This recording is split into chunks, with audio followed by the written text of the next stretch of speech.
Hey guys, and welcome! I am super excited to bring to you guys Mad Doc's Faction War. We've got some pretty damn incredible games to come here. We've got Skaven versus Lizardmen, High Elves versus Dark Elves, Empire versus Beastmen, Dwarfs versus Norsca, Bretonnia take on Chaos, Wood Elves up against Nagarife, who will be our wild card here today, Vampire Counts, Greenskins, Tomb Kings, and Vampirates. Oh boy, it's going to be pretty damn epic, and as the title may suggest, this was not an event hosted by me. This was hosted by Mad Doc himself, and yeah, it was going to be pretty good fun. So he has sent me in all the replays. We have them all here. Today, we're going to be looking at round 1. We're going to be going down from the bottom and working our way up. So up after this, we will have High Elves versus Dark Elves. And probably next week, if people enjoy the stream, we'll do round 2, and then hopefully live cast maybe the semi-finals and finals. I'll have to speak to him about that and see how it goes. But I hope you guys are all good today. Lord Gurgle, Human Boy, yes. Cowboy Bob, Austin, Deadly Bunnies, Victor. And yeah, Fingers King is about as well. Mr. Potato, HGM, CJ. Hope you guys are all good. Let's go! Screams Fulgrim, and I agree, man. What's up, Am? What's up, Petersboro? Oh my god, there's so many people here. How you all doing? Hope you're all good today. Dave the White Lizard. That's an amazing intro. Do you know who the artist is? I made the intro. Yes. It's actually on my channel. It is indeed on my channel. So it should be some good fun. So we're going to load into this first game here. Skaven versus Lizardmen. I haven't actually seen any of these replays, so I have no idea who qualifies, no idea what to expect, so I'm just as excited as you guys to get into this. But before we do, let's see who you guys thought were going to win the round 1. So it was between the mighty forces of Skaven and Lizardmen, and it seems, let's have a little look what you guys thought. What's up, Lex Gaming? How are you today? Go Lizardmen, let's do this! Man, I'm all about the Dino boys. Park Griller, fantastic to have you here as always, and it looks like, oh no, guys, you're betraying the old ones. 54% think Skaven are going to win. Well, honestly, it's a pretty good matchup for Skaven, at least historically. We'll have to see how it goes, but it is Human Boy, yes, leading the forces, representing RTK and the Skaven, and we have Tex of RTK representing the Dino Boys.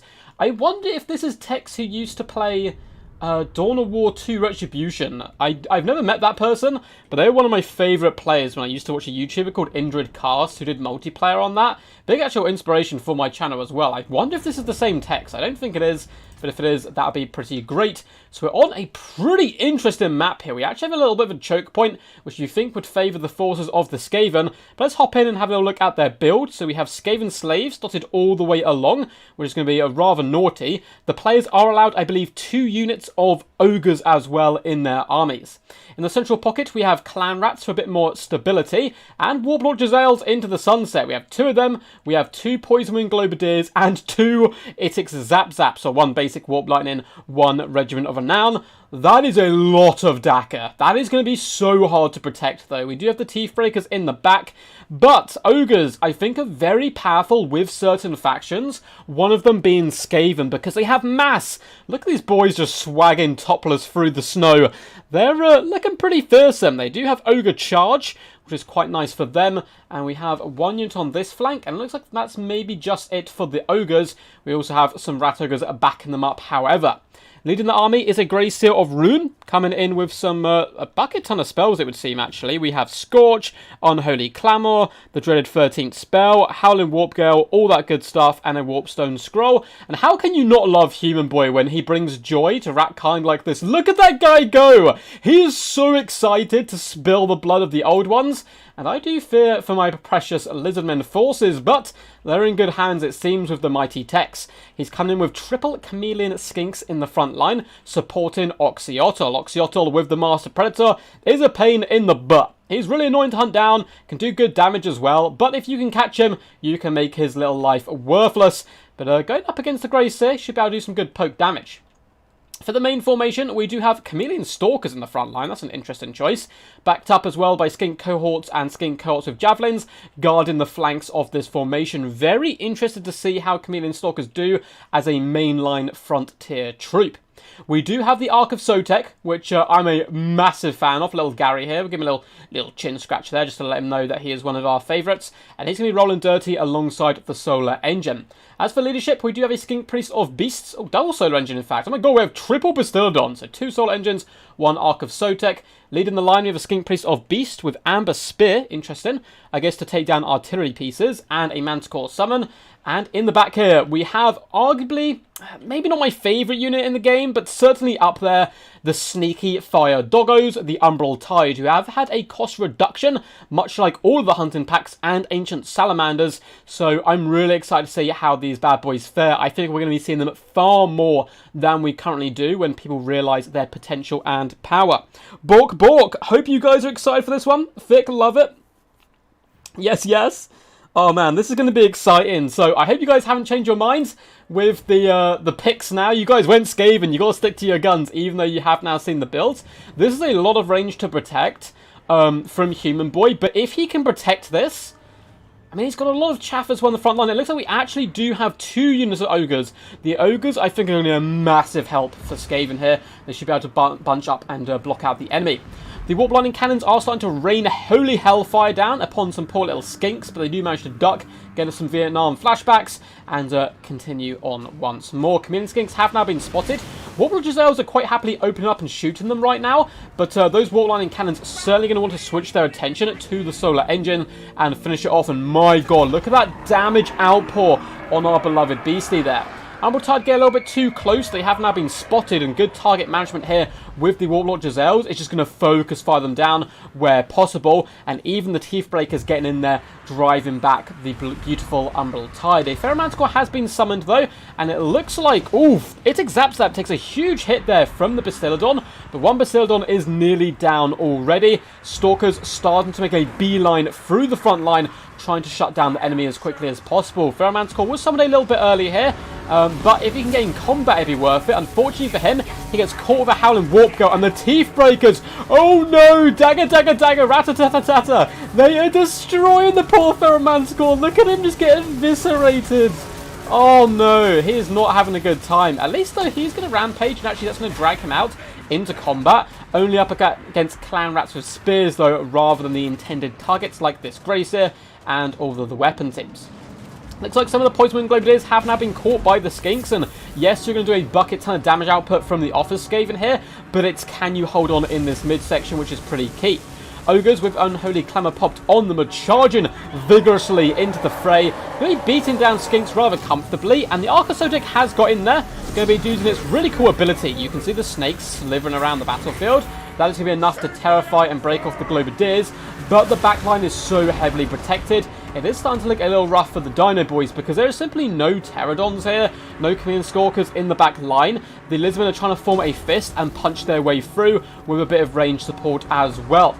We did get the Dreaded 13th spell go down on this right-hand flank. Chameleon Skinks, or Stalkers I should say, and the Skink cohorts are now being bunched up by Stormvermin, allowing this lovely little core of damage just to continue to rain out pressure.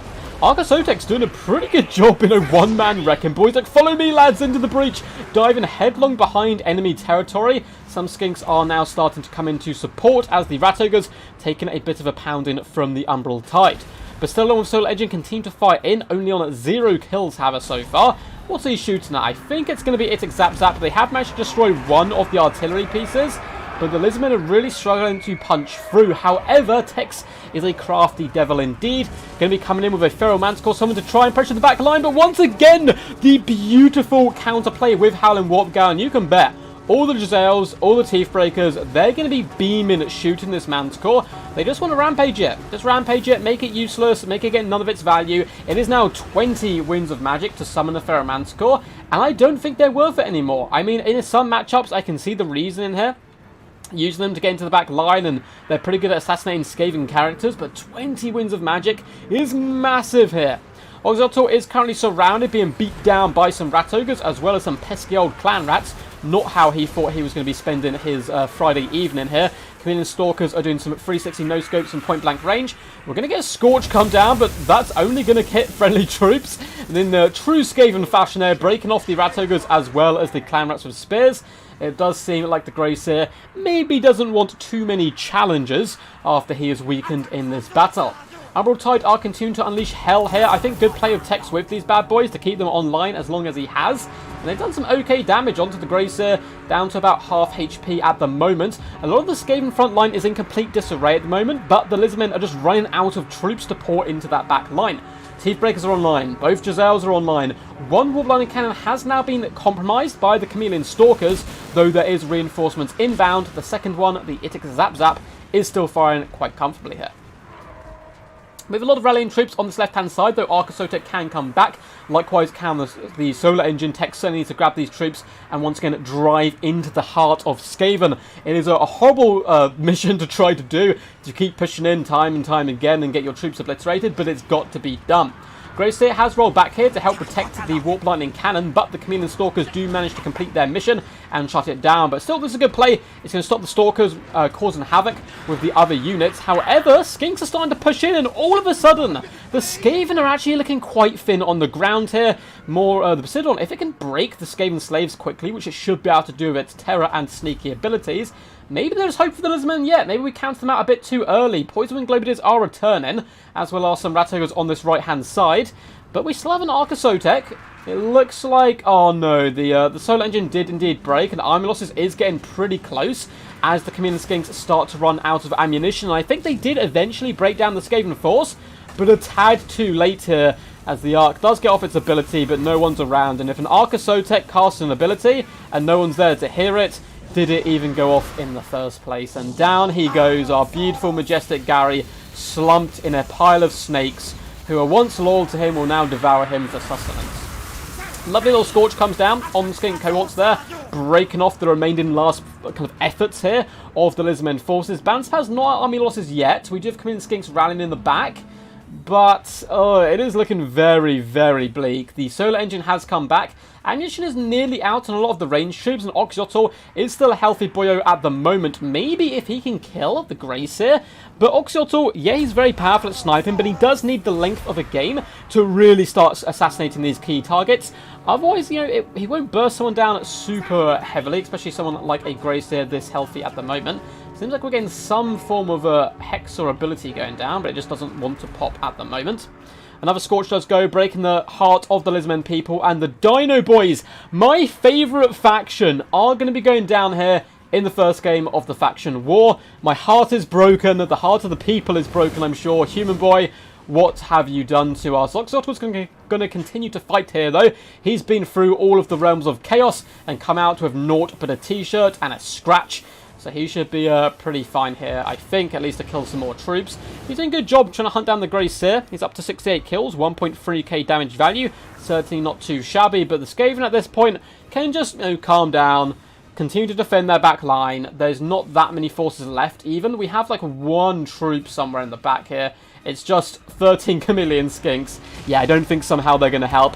We see a Stormworm and someone come down once again to push that balance of power. So I don't actually think the Skaven player knew where Oxyotl was there at the end. But Oxyotl does break. But he'll be back, guys, don't worry. He will come back and live to fight another day.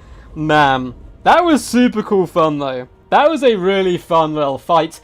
But the Dino Boys do go down. I'm a little bit distraught by that. But well played to Tex nonetheless. I think he put on a really good display. In what is 100% a very tough matchup for Lizardmen. Skaven Vampirates have been traditionally the bane of Lizardmen for quite some time now. There's other few factions who are good against them. You know, Empire, your Dwarfs, your Beastmen now. But VP and Skaven certainly are very scary. So I think Tex, round of applause to you, man. You've got a tough draw, particularly up against Human Boy, who's a very, very talented player, particularly when he is with his favourite Skaven. So I'm going to go through the damage value and stuff in just a second. Before we get there, I will put a vote down on the next game, which will be between High Elves and Dark Elves. So let's pop out and do that now. Boo, boo, boo, boo. Who will win? We have High Elves, and we have Dark Elves. I will do that little vote and see what you guys think. The ability at the end did go off. It was a Warp Gale, just wanted leadership buff. Oh, okay, awesome stuff. Awesome stuff, man. You played very good, Human Boy. I was very impressed. I'll get to you guys and see what you thought of the battle. Yeah, you have to go very wide with Lizardmen. Come on, Mai, says Petersborough. Oh no. The glorious idea. Kia Duck has joined the stream. My day has just got better, Sebastian. Thank you so much, man. No, this is replays, dude. These are replays. Yes, yes. We're doing quite a few games. So they are replays, because these guys are playing in their own time, you know, doing their thing. So we'll have to see who wins between the other elves. But damage dealt, damage value, Grey Seat of Rune. Only 500 damage value, but again, a lot of his potential really can come in for, you know, spells, the buffs, the debuffs, all that good stuff. And he got off 2 Dreaded 13 spells, one of which was really nice to plug a gap, which Tex had kind of opened up on that left-hand flank of the Skaven army. So he was nearly getting through, but really good diligent play by Human Boy to stop that at all cost. And when you look at this type of build, you're like, this is too much range. But when you're as good a player as Human Boy, you can break the rules, and that's absolutely fine. Particularly with Skaven, where you have summons to plug the gaps, you can kind of get away with it a little bit more. Particularly with the Ogres. I mean, the Ogres did nothing. 200 damage value, 112. I believe the basic Ogres might be 800 gold each, which is quite expensive, but they have the mass to pin in the skinks and stop them breaking through. Rat Ogres, again, not much damage value, but did the same job. The big damage, of course, Warp Lightning Cannons, 1.5 and 1.4, nearly 1.5 damage value on them. The Teeth Breakers, 1,793 damage value. Disgusting work there. 1,200 and 1,000 on the Warplock Dezales.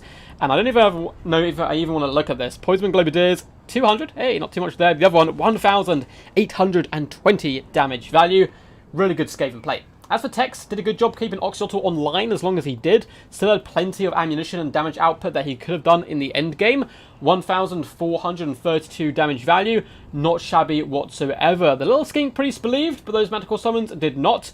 The Stalkers as well, really struggling. The one unit who did good with 1,000 damage value was the one who got on the Warp Lightning Cannon. I don't think these guys are a good frontline troop. I think having 2 of them deployed right at the back, Vanguard behind the enemy, to be a pain in the butt and jump on top of Warp Lightning Cannons and stuff is the better use of them. But they still, you know, did pretty good at the end of the day. The Skink cohorts did not too great, to be honest. Even the Chameleons didn't do amazing. One you got 800, the other 2 just got phased out. The Archosotic as well kind of faltered alongside both the Garys here. But the Umbral Tide, 528 damage value. Not terrible, I suppose, at the end of the day. 550 gold. Basic Ogres are 550. Awesome. Well, they do not pay for themselves. The Ogres with great weapons are probably the best ones. Or the Mournfang Cavalry, I would say. Yes, yes. Yeah, the Ogres are really good to, like, a pin in, basically. The age of the Gary is over. The time of the Sally has come. I do love the Salamanders quite a bit. Well played, David. I'm assuming you were supporting for them. High Elves are as bad as heck. If they win, it's because the Dark Elf player allows it. I don't know if Dark Elves are very merciful towards High Elves. Davina! My favourite Tomb King Khalida main. How are you today? I don't know if you actually main them, but I've seen you play Khalida quite a bit. And it's always good fun. Thinking that Dark Elves win, but voting for High Elves. I love it. I love the moral support. So, up next, we shall do High Elves versus Dark Elves. And it looks like we have Happy on the force of Dark Elves. Might be Happy Puppy, not sure. Up against Mr. Telfel. Not sure who that is, but both of them will be making their debut on my channel, unless this is Happy Puppy. And just going by the name of Happy at the moment. So, let's check what you guys thought. Did you think the High Elves were going to win? Did you think the Dark Elves were going to win? Let's find out. End the poll. Drum roll, please. Dun, dun, dun, dun, dun, dun, dun, dun, dun. 51% against 48% of the Dark Elves. 1% lost there. And the High Elves. You guys think High Elves are going to win? You mad lads. You mad lads. I love it. I love all of this. Nathis, man, I've waited forever for you to cast a faction war. Yeah, it's actually really exciting. I'm probably going to host my own one at some point because already I've had a whale of a time. And I'm excited to get into this. But we are kind of doing Mad Docs. It's one he offered me to cast. He was like, hey, bud, do you want to cast? I was like, hell yeah, man, I'll cast a faction war. So all the props really goes to him. I think he said he was working, so he might not be able to catch this one. But, yeah, he's an absolute champ. And we're doing round 1 today. So we've got, I think, 8 games total. Is that right? Is my maths terrible enough? Probably 8 games total, I would think. There are also going to be 2 High Elf armies facing today as well, one of which is going to be Nagrife, however, and maybe all of these guys are playing on the same map, which is going to be pretty interesting. It looks like they are all on the same map. Oh no. Oh well, well, yeah, it'd be pretty good fun anyway. It's a kind of a cool map. I've basically never seen it in multiplayer, so I'm assuming each round has its own maps. And if this goes well, we'll probably do round 2 and quarterfinals next week on a live stream, and then semi-finals and finals on another one. But anyway, let's bob into this. That is so weird seeing the ogre symbol in the High Elf colours. They look so wrong. It looks so wrong. But for the glorious regal forces of the High Elves, we have Spearmen dotted all the way along. Cheap, cheerful, pretty happy to be here. Won't do huge amounts of damage, but will hold the line for a considerable amount of time. Leading them on horseback is Teclis. Teclis, I haven't seen him around so much recently. Coming in with the Scroll of Hoeth, the Bound Fiery Convocation, Potion of Choroi, Regrowth, Enfeebling Foe, and Net of Amantok. A very versatile caster lord. Big fan of him in general. Double Ogres will be escorting the Spearmen, and a bit more punch to the defensive wall that the High Elves like to bring.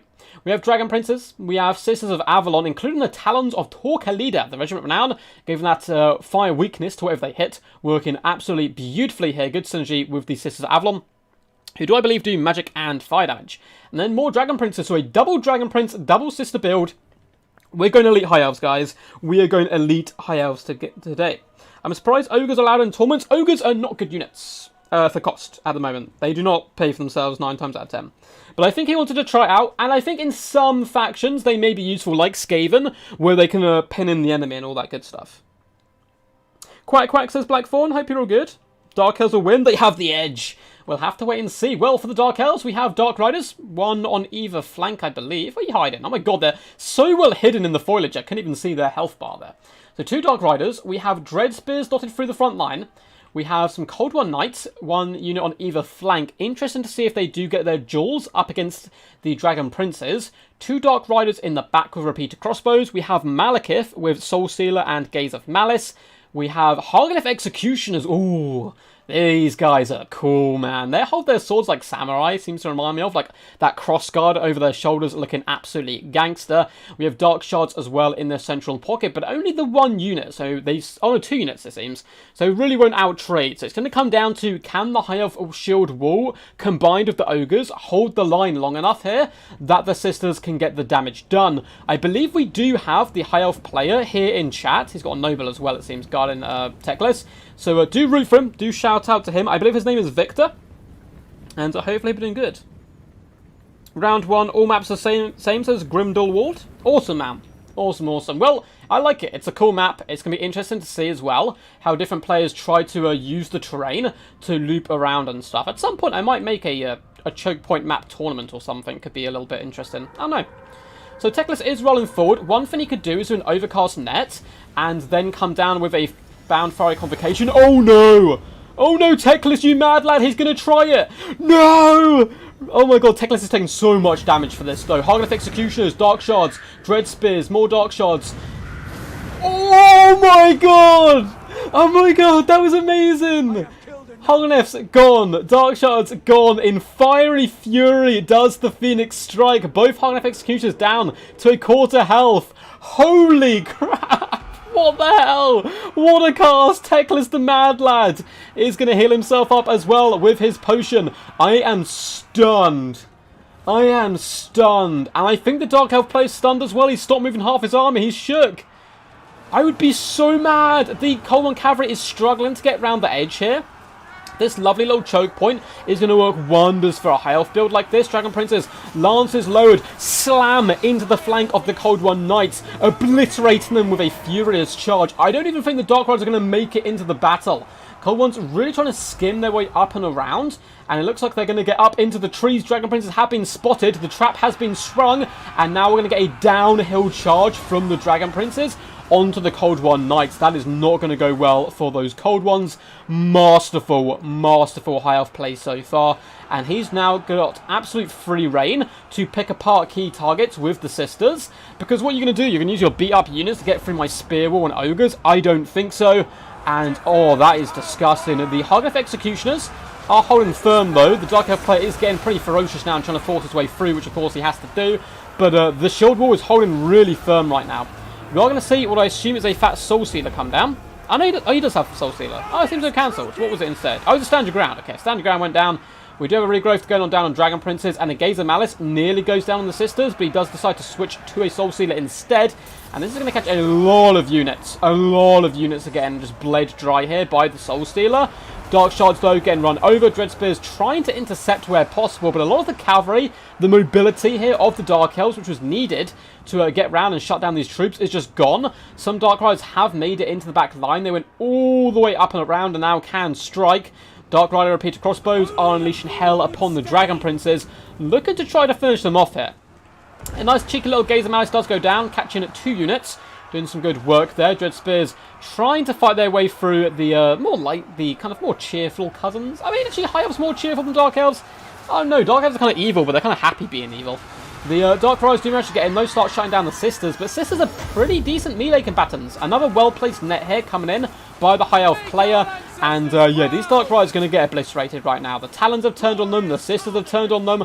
Look at these ladies go, just whipping arrow after arrow, looping them up in the sky like fireworks, and raining them down upon the Dark Riders, who have shattered, broken, and that is going to be game to the forces of the High Elves. The 51%, man. The 51% was correct. Chat, you got it right this time, man. High Elves win easy. I told you. I told you. Man, that was awesome. That was awesome. You can definitely pull that trick off in a serious tournament, 100%. People bunch up all the time. If you overcast a net, it does work indeed. It certainly can. I've seen Fairy Convocation work in a mini tournament before, but you are right. The choke point map did certainly help out the High Elf forces, but he played to the map. I'm sure these guys all knew what the map was. So Mr. Tefel is what I'm going to say your name. Apologies, man, if I'm butchering your name. You know, he did what he had to do. Saw the map, planned, and slaughtered. The mighty Teclis here getting 2,672 damage value, pretty much all in one cast. What do you guys think of that one? That was insane. Don't you think that convocation deserves a like? I do for sure. I do for sure, man. That was really fun. That was pretty damn amazing. Spears just give width with High Elf cheapest unit. Yeah, that's basically why you bring them. You bring them just to try to make them as far as possible. High Elves need love exactly. Enough is just going Victor! Victor! Screaming his name. Let's go. Oh my god.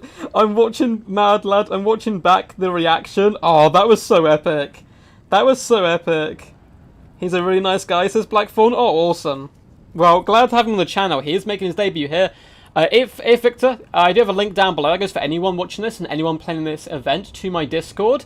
And there you can submit replays and get involved in events on the channel. I'd love to have you guys here. So we are going to get through the damage dealt and damage value of all these units in just a second. But up next will be Empire versus Beastmen. Let's see who you guys think's going to win. So who shall win? It is between Empire, so the mighty forces of mankind, up against the Beastie Boys, the new Beastmen, who have been taking a lot of tournaments by storm recently. People haven't really figured out how to take them down, and yeah, it's pretty tough for them. But yeah, so you guys can vote on that. His name's German. It does remind me of a German manager's name, actually. I've beaten tournament players with High Elves, and they are bad in this patch. Yeah, High Elves are pretty good, man. Well, they're not like... They're one of the worst factions in the games. I say they're pretty good. Them and Norsca probably need the most love, but at the same time, they still can work pretty good wonders. And as we can see here, Teclis, 71 kills, nearly 17k damage dealt, 2,672. Take a bow, Victor. Take a bow. You really put on quite a showing. Noble with 1,000 damage value as well. Spearmen, of course, held the line. Didn't do much killing, but that's not what they're here for. And the range core, rather respectable in the kind of high 600, 700 range of damage value. But the battle didn't last too long. They could quite happily rain down fire. Dragon Princes did okay. 685 damage value on one. The other 1,139. That downhill charge, the ambush from the forest bursting downhill, really did catch out the Cold War Knights. And the Ogres, you know, didn't quite... they both paid for themselves. Oh my god, it's a miracle. Okay, the Ogres paid for themselves. Love to see it in action. As for Happy, honestly, well played, dude. You were really on the back burner once you were caught out by that trap. It was that one split second of, oh, crap, I know what's happened here. I've been caught in the net. I was trying to bomb rush forward too fast. And, you know, you still kept fighting to the air death, and did good work. I mean, Malekith, 1.2k damage value is certainly not shabby. Dread Spears did absolutely nothing, unfortunately. Likewise, the Hargnef Executioners, who simply got shut down, and just across the board, the forces just couldn't keep up. Once you take that beaten early on, it does certainly get quite rough. Yes, Norsca shall... So every faction is going to play today. Norsca will be up against Dwarfs, which is actually not bad for Norsca. It's not bad. You do have to try to fight the Air Force, but if you get past the Air Force, you're absolutely fine. 100%. Oh, yeah, new Beastmen are pretty scary. This restores my faith in High Elves.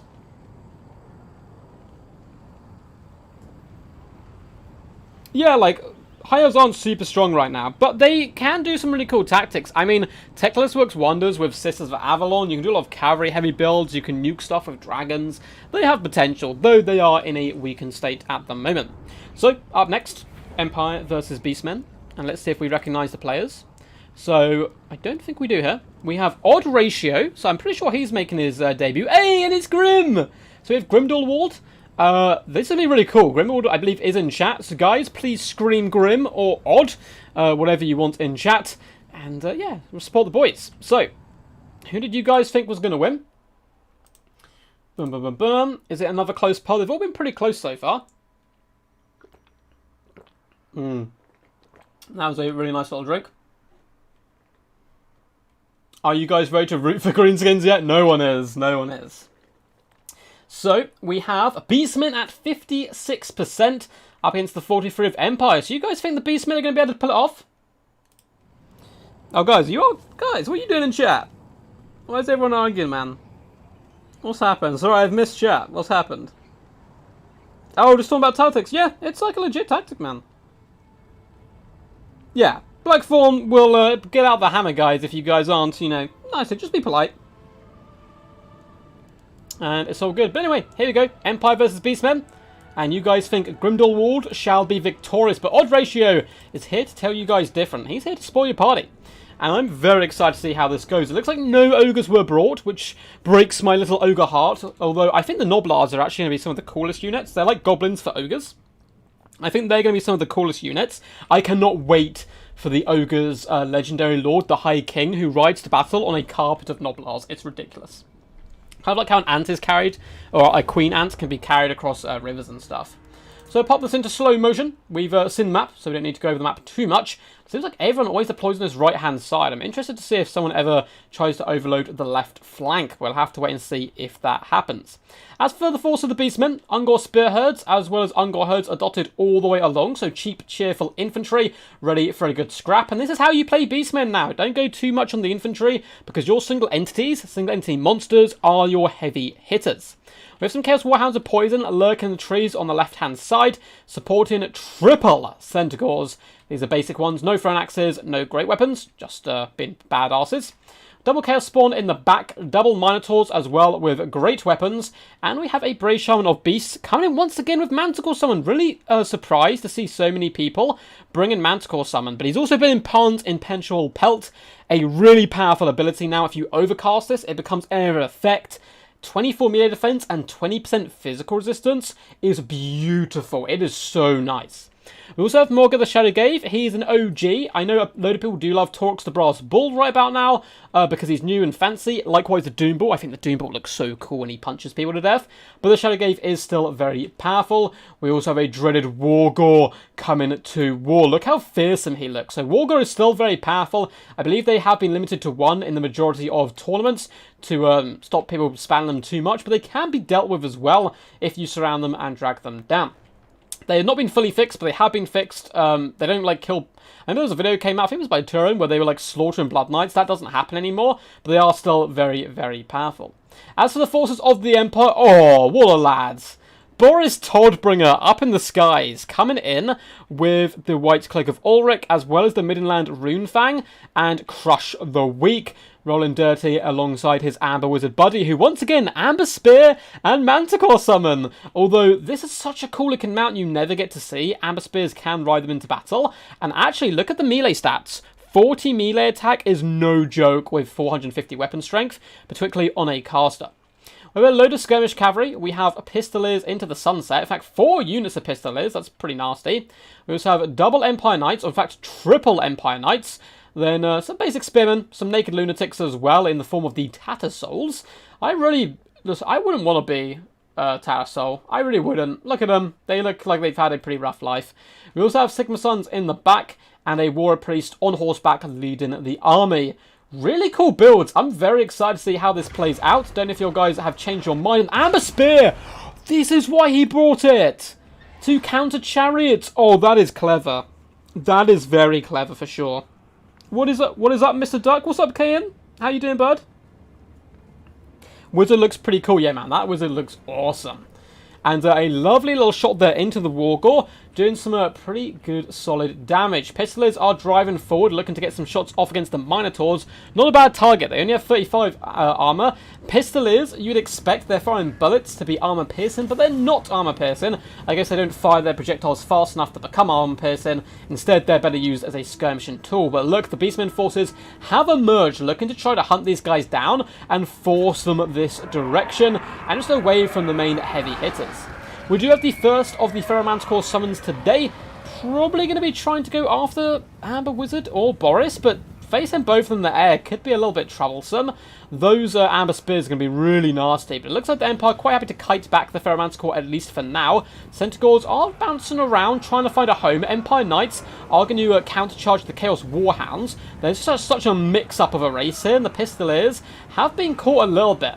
They probably want to fall back with as many units as possible, try to pin in the Warhounds maybe with 1 unit, and this is going to be a big engagement. Both the Flyers want to get over here, but they can't land and risk getting attacked in the rear by the Manticore, so I think they need to turn, deal with the Manticore, and get over and support, because the Empire ground forces won't last long. They're rather thin on the ground due to the heavy skirmish contingent and the 2 Flyers in the skies. Looks like Warhounds are now getting finished off, though.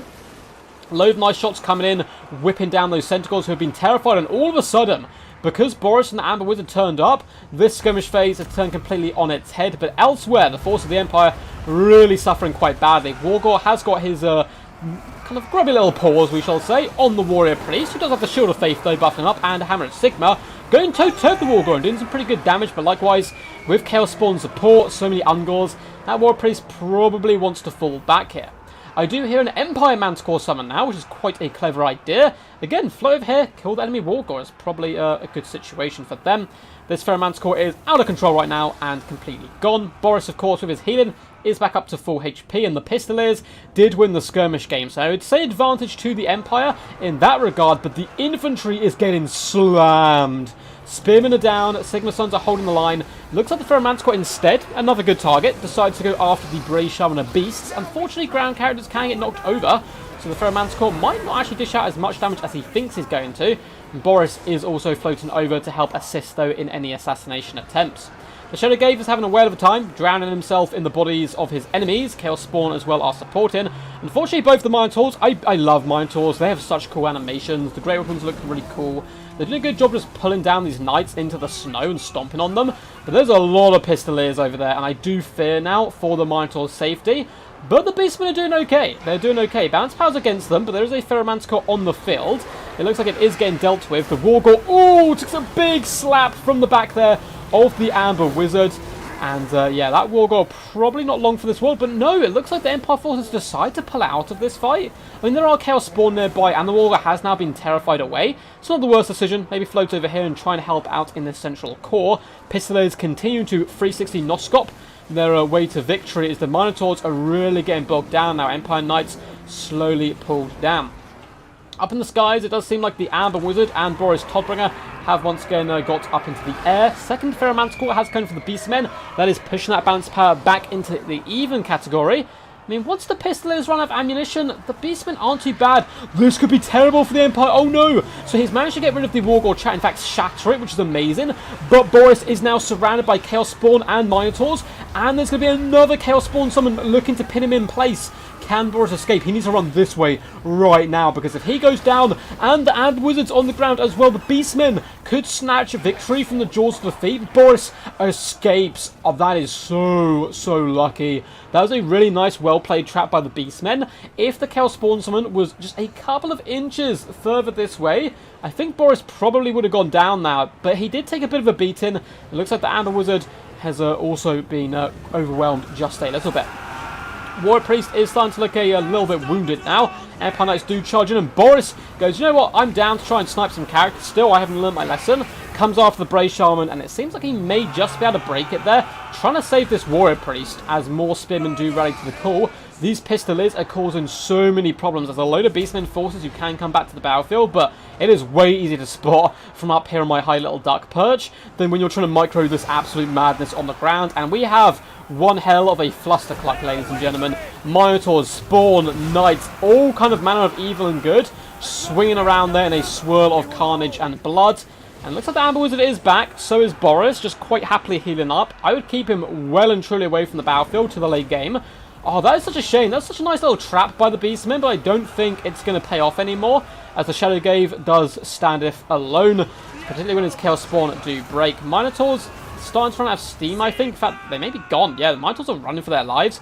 Empire player doing good diligent work here, chasing off round troops, forcing the Beastmen to not get any of them back. And Boris surviving and regenerating is a really nice play. Also, winning the skirmish game, it helped Empire a ton, because these Pistoliers, I want to know how much damage value they've done. So, yeah, it's going to be pretty good for their value, I think, at the end of the day. Amber Wizard has been a bit of a raid boss. He's been very powerful indeed. Hunter down Centaurs now, looks like he's going to terrify them off, and army losses don't seem that far away, despite the fact Morgul is still alive and he counts for so much on the balance of power.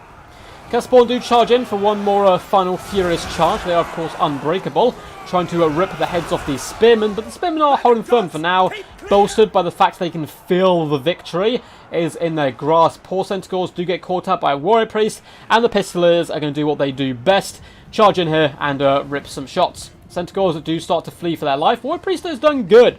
When all looks grim, his faith in the Emperor of Mankind, and I know that's more 40k, but his faith anyway in Karl Franz, Boris, and the Amber Wizard did manage to keep the Central Force fighting long enough that the Pistoliers, as well as the Flyers, could win the skirmish game and then come back and be pretty life-changing in the main fight, which was going very bad for the Empire.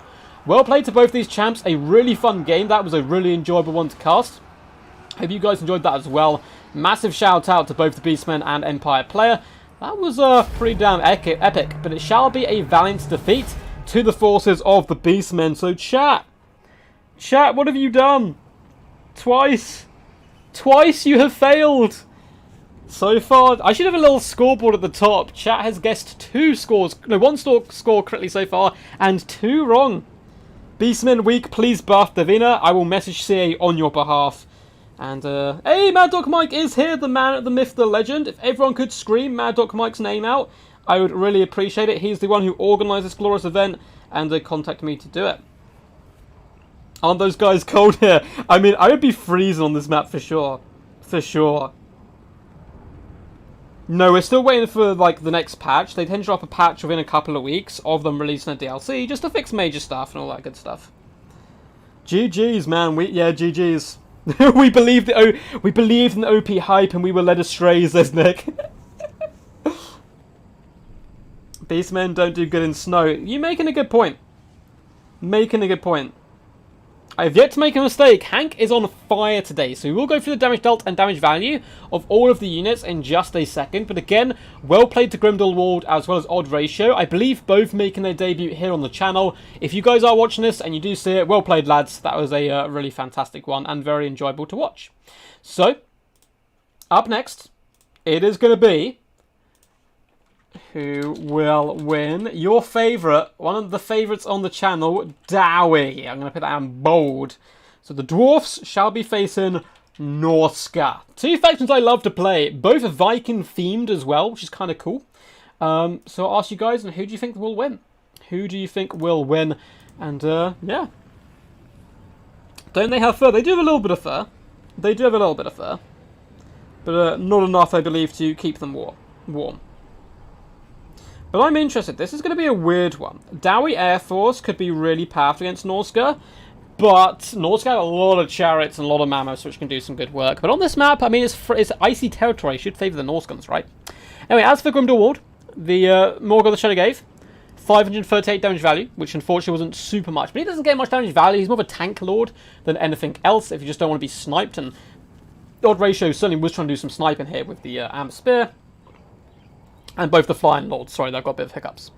The Bretonnia Beast as well got sniped a little bit. He was on the ground. 1.5, nearly 6. Yeah, 1,599 damage value on the Wargore. Despite the attempt to snipe him, he performed really quite amazing. He's very deadly at the moment on his little chariot.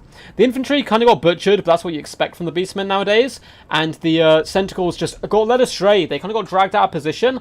Likewise with the Warhounds, trying to finish off the Pistoliers. Where if they'd been used in a bit more of a reserve role to force off the Pistoliers and keep them wide, once the Knights were also engaged with Minotaurs and stuff, I think the Beastmen would have been in a very good situation. Both the Chaos Spawn, about 500 damage value each, as well as the Minotaurs of Great Weapons, 955 and 629 them respectively. Not paying for themselves, putting on a good show with their mighty great axes. Odd Ratio, you played very well, champ. Boris Todbringer, 1,058 damage value. It nearly turned on its head. If Boris had been assassinated there, along with the Amber Wizard, it probably would have been victory to the Beastmen. I think a lot of the Empire ground force would have broken run by that point, and then the Pistoliers can simply be chased down and have their ammo wasted because there have been so many troops. But he managed to get him out of there. The Amber Wizard performing really well, 884 damage value himself. And the faith of this Warrior Priest coming in with 29 kills, 646 damage value, but more importantly, buffing the troops, emboldening them, keeping them fighting for as long as he did, was very clutch. Spearman, not getting much damage value. That's had souls though, 1.2. Oh my god, that's disgusting. Empire Knights, 810, 1,200 damage value, and 1,000. Empire Knights tend to be used as a blocker troop, so it's cool seeing them get this much work done. Look at that, 117 kills. Very impressive work. Pistoliers, who are a very cheap unit here, 865 damage value, 506, 537, and 263. Not bad. Applying a lot of pressure. Applying a lot of pressure. The boat just deletes high elf units. Yeah, the boat is nasty, even though it's been nerfed a little bit. Yeah, Norsca can be okay against high elves, I think. Maybe you could high elf box it, though. I don't know. But I feel like high elves struggle in that situation. As a Norscan main, it pays me to say it's tilted against Dowie hard. I think if the Dowie bring Air Force, it is. If they've not, I think it's Norscan favoured. But most Dowie players will bring an Air Force. And the problem Norsca have is they can't compete in the air, really. So you have to use mass skirmish cavalry to try your best to keep them at bay. Which is getting harder and harder because Dowie players are pretty good at sorting out. You think the boat's bad? I mean, the boat certainly does nowhere near the amount of damage it used to do, but it's still pretty undodgeable, which is nice. To the 26% who voted Norsca, you shall go in the Book of Grudges. Oh no. Okay. Oh, you mean against Dwarfs the boat's bad? Oh, 100% bad, 100%. So is it Catan playing? No, it's not. Okay, so we have Shogunuk. For the force of the Dwarves, up against Tinaran. Again, two players we've not had featured on the channel. This is really cool. We're going to see so many new faces. I believe this was sorted out on Zekrovich's, or Zerkovich's, so if I'm mispronouncing his name, on his Discord. I'd love to team up with him at some point and maybe host one of these together or something. He's a really cool YouTuber. For those who don't know, you should definitely check him out. He does a lot of good stuff for newer players as well, guides and so forth. So yeah, big fan of his in general. But it's going to be fun. So before we load in, what did you guys vote on? Who did you think was going to win? By the sounds of those comments, you guys seem to think Dowie are going to claim victorious. We'll have to wait and see.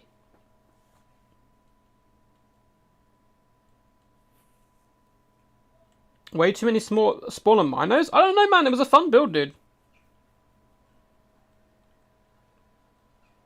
I like his build quite a bit. So, it looks like you guys are Dowie. Oh my god. Oh my god. Hey, Mum, I'm on TV. Hey, you're here. What's up, man? Glad to have you here, buddy. So, it looks like 76% of you guys think Dwarfs are going to win. 23 Norsca. Come on, guys. Come on. Right, I need everyone to do a bit of Norsca war cry in chat, because they need some help if they're going to win this today. But let's hop in here. I'm excited. Let's see how it goes. Quack, quack. What's up, Lord Gurgle?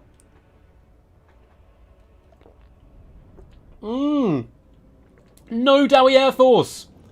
No Dowie Air Force! Oh, it's possible. The Norskans have a chance. It's possible. Norsca are a decent faction for sure. They're very predictable, I would say, but I still take them in tournaments. So it's got to say something. I vote Norsca just because I can. Davina, mistress of destruction and carnage and chaos. I love it. I love it. Hey, what's up, Mad Doc Mike? I think Norsca is going to win. I love to see it. Thanks for casting those matches for us. No worries, man. Honestly, thank you guys for playing. I'm very excited here. So let's hop in, have a little look at the Dwarfs and see what they got. This is a really cool build. So you can see the Dwarfs going very wide. This is probably the best way to play Dwarfs, in my opinion, in the majority of matchups. I do like going for a small little elite Dowie Doom box, but just a load of cheap troops. We have miners, it looks like the Ekron miners in fact, the Regiment Renown, use your blasting charges, and then we have a load of Quarrelers. So Quarrelers into the sunset, mixed in with Rangers, we have Thunderers as well, looking to bring that long range pain and pressure, and just grind down the Norskans. It is slightly risky, this style of play up against Norsca, because they're a very good swarm faction, but there's so much to swarm here. We have Ulfar Raiders, one unit of Dragonback Slayers though to protect all of this is a little bit scary. We also have, oh, we got the boy. We have the boy, Ungrim Iron Fist. Probably my favourite Dowie character. He is unbreakable, he's coming in completely naked, but with a giant axe, and he's going to do some good work. We have Master Engineer coming with the Fire Ring. He also has the ability to replenish ammunition and Flash Bomb. Most likely what we're going to see is the Ekron Miners get replenishment on their blasting charges. That is what I think the plan is. As for the Force of Norsca, I love this. So we haven't seen this yet from players. At the moment, they've been hiding a lot in their own deployment zone, but it seems like the Norscan player is going to have the Beasts of Tashnar and the Norscan Warhounds hiding out here on the flank, looking to try and get into that enemy rear pocket. I think that's a very smart way of doing this. We have Marauders of Great Weapons and Marauders dotted all the way along the main battle line. Basic Marauders won't do too much here, but they will be able to swarm and distract the enemy, while the Great Weapons can dish out the pain. We do have a Shaman Sorcerer of Metal, coming in with Final Transmutation and Plague of Rust. And then we have Norscan Ice Trolls. Interesting, I never really get to see Ice Trolls in theory. Saturated on top of the Marauders, they should do quite good. We have the Soul Crusher with its cold, dead eyes. It's going to be a bit of a nuisance for the Dowie with its Enrage, giving it that massive damage resistance. We have Wolf the Wanderer on horseback here, coming with all the goodies. Double Hunters as well with their Throne Axes, and some Ferromanticores up in the skies. It's a cool build. Is it going to be enough to grind their way through the Dowie forces? Will chat be correct? Will chat be wrong? We'll have to wait and find out. You would think Dwarfs would run when confronted by mad Vikings swinging their choppers. Moo, says Rebane Fantasy. How you doing, champion? Hope you're all good today. The evil scientist. Oh, when I mean completely naked. I love that. Just some dwarf things. I mean, he's not coming with any items. Sorry, apologies. I should have been a little bit more clear on that. What's going on here? We're doing a faction war. We're doing a nice little faction war here. This is Mad Doc's Faction War, and we're casting round 1 games today. And then next week, we'll probably do round 2 and quarterfinals, maybe. And then we might even be able to live stream the semis and finals. I don't know what days they're on, or if they're on different days. It obviously depends on these players' schedule. I don't want to mess up what they're doing, so we may end up just casting them as replays. If people enjoy this, and if you guys are enjoying, make sure to hit that thumbs up button, because it basically just lets me know that you guys want to see, you know, part 2 of this, which I'd be happy to cast.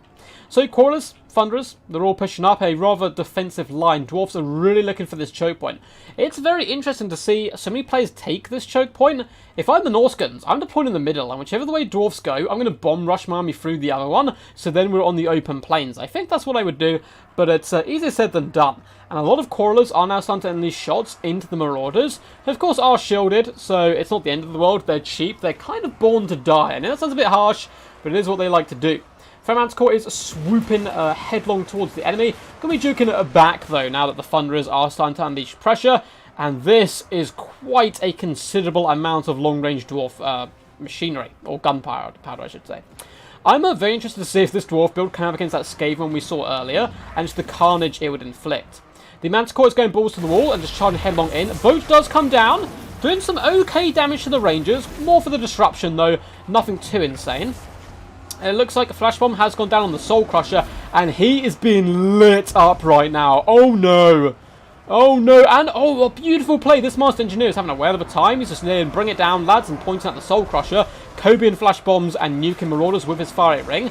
Manticore has also rampaged, and we might lose the Soul Crusher immediately. Norscans are crashing in to the flanks now of the Dwarvish forces, but there's so much damage coming in. Thunderous rain down supreme, but the trap is sprung. Norscan Warhounds jumping on crawlers. Beast of Tashnar hunting down Thunderers. A nice little trap set there by the Norscans, but the rest of their army is really suffering here. Hunters are throwing their javelins in. Wolf the Wanderer going after that Master Engineer, who does do a lovely little swinging animation with his big old Warhammer.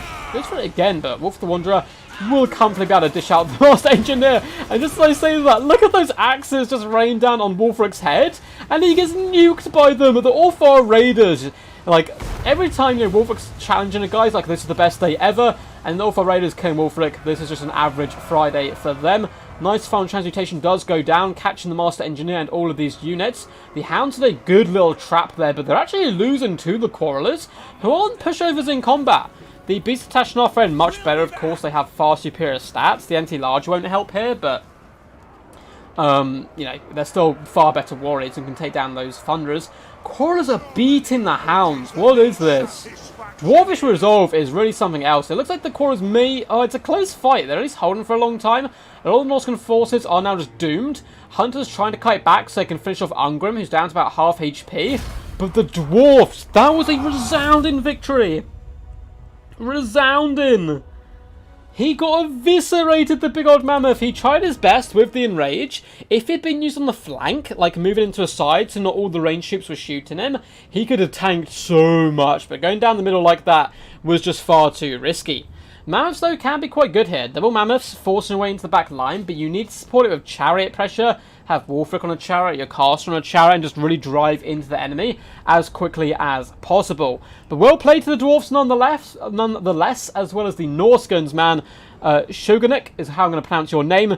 Man, that was violence. Ungrim woke up and he chose gunpowder, bow power, and violence, and performed pretty damn amazing.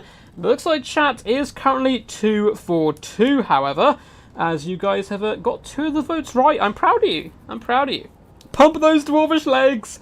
Dow, you're weak, says Kelligar, as they claim a resounding victory. I love it. Fulgrim, you won in my heart. You won in my heart. Nobody beats the Dwarf, says Ad. I love it. Rip the Viking boys. Yeah, it was a shame for the Vikings. But they have wronged us. And it looks like a vengeance, though, was well and truly pitch practice there. Yeah, very important. Yeah, I like these staggered. Yeah, Dwarfs are definitely not OP. If someone's saying Dwarfs are OP, they're like very mid-tier. There's some factions that are amazing against, and other factions they are terrible against, is the problem. Like, if you bring Beastmen into Dwarfs, I don't think a good Beastman player and a good Dwarf player, I don't think the Dwarf player can win. I really don't. High Elves maybe so, but it's equally very bad as well. We will go through the damage dealt and damage value of these lads in just a momento. But before we get there, let's catch up with you guys and give you the next poll. So, who shall win? Up next, we do have the forces of Bretonnia. Hell yeah. Against Chaos. Ooh, this is a spicy affair. Yeah, Wood Elves can really cheese Dowie. But basic Wood Elves do struggle there quite a bit as well.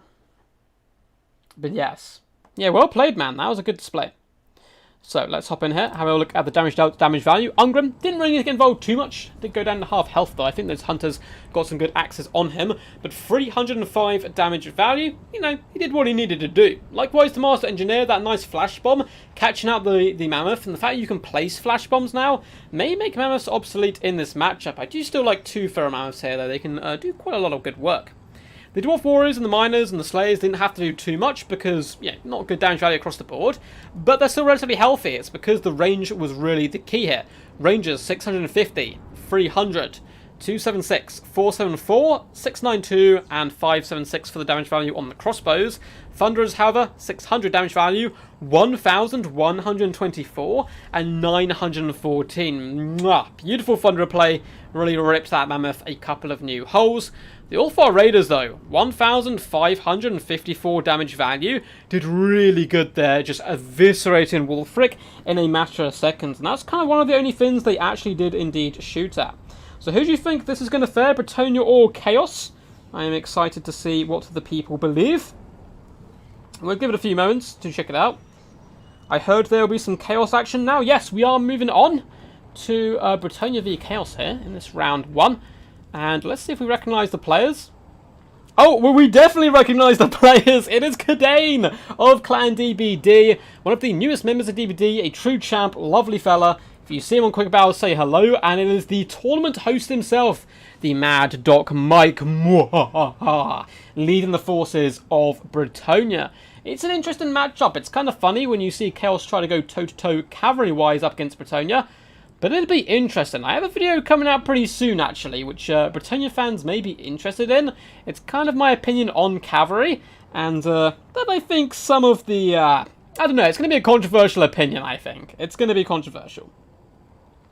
Hell Cannon and Halberd should do the job. Ooh, that'd be nasty. I think mass great weapons as well, obviously, to try to countercharge cavalry. Gonna vote for Kadane, says Rebane. Go, go, Kadane. The DBD guys are enforced today. Rooting for their boy.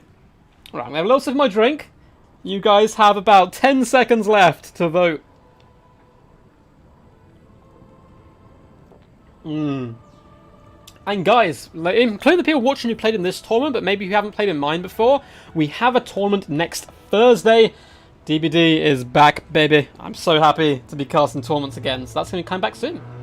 Let's end the poll quickly. Apologies if you hear the loud car going by my window. I do have my window open. It's baking here, unfortunately. So I live on a main road, or not main road, a high street. So you might hear stuff. I voted Brett. I hexed them all. Not got one right yet. No, Davina. So. Chat is saying Chaos. You guys think Chaos are gonna win? I don't know HGM, I honestly think on normal map there, with the builds we've seen, I think there's a pretty good chance the range factions we saw, the Skaven and the Dwarfs win, probably still would have won their matchups. I think they had a little bit too much about them. But the choke point definitely does help range-centric factions. But again, you know the map, right? So you need to try to figure it out. But yeah, it looks like Chaos is favourites in your guys' humble opinions. So let's hop in here and have a little look. Kadane, warrior god of DBD, up against Mad Doc Mike, the cackling Fey Enchantress fanatic, it would seem today. If dwarves are good guys, why are they short? Checkmate. What? Yeah, I guess traditionally. Yeah, villains in like a lot of cartoons and stuff do tend to be like really short. Like I'm thinking of like Shrek, right? So it is gonna be Fey Double Paladin versus Archaon Double Exiled Hero, which is kind of funny. And this is very common in this matchup. So you guys voted for Chaos, right? I'm pretty sure that's what you guys voted for. You did. I need to remember that. So peasant mobs dotted across the front line, filthy, unwashed, not very happy to be here, but they've been forced here right now by the Fey. And it looks like the Bretonians going to be coming with some field trebuchets. Awesome. We have just the one. So one field trebuchet to try and drag the opponent into the choke point. We have Grail Knights going bad to the Bones Elite Cavalry with Question Knights as well. So two of Question Knights on this flank, as well as the Grail Knights on the right-hand side. A bucket ton of filthy peasant bowmen with pox arrows in the back, and then some spearmen to back them up. We also have Foot Squires. So Foot Squires are such a bizarre unit. They're armor piercing, they're anti-large. You expect them to do everything good against Chaos. They always seem to struggle, in my opinion. In like every matchup, I almost never see them pay for themselves. But maybe Mad Doc Mike will be able to show me wrong. These guys actually look pretty cool with a little headband. He looks like he's a character from an RPG. We have Double Paladin, one with Guardian, of course, supporting the Fey Enchantress, who has Shield of Thorns and Earthblood, looking to drain down at the enemy. For the Forces of Chaos, though, we have seen some sneaky play once more. I'm really enjoying people using the terrain like this now. We have double Marauder Horsemen on the left-hand side, supported by double Chaos Warhounds. And in the main battle line, we have a ton of Chaos Marauders. Cheap, cheerful, these guys will be happy to be here. Any day pillaging and slaughtering peasants is a good day for the Norskins. Or Chaos, I should say. But, you know, these guys are basically Norskins. We have Chaos Knights, 2 units in fact, so they're going to be trying to go toe-to-toe with the enemy cavalry. I prefer the Lance variety, though they take more micromanagement, but still, I mean, look at the skulls. You can tell these guys love skulls for the Skull Throne. Flaming Steeds, there's a hand dangling off that horse there. There's a lot of cool detail in these models. Double Exiled Hero, both coming with Mark of Khorne. Good to see. I think that's the best way to play them. And Archaon with Fireball, Burning Head, as well as the Slayer of Kings. And we have 2 chariots. Basic Chaos Chariots. Can we look to Ramrod in and shut down that Peasant Bowman back line? Without further ado, let's get this battle underway. Who's your money on? Who is your money on?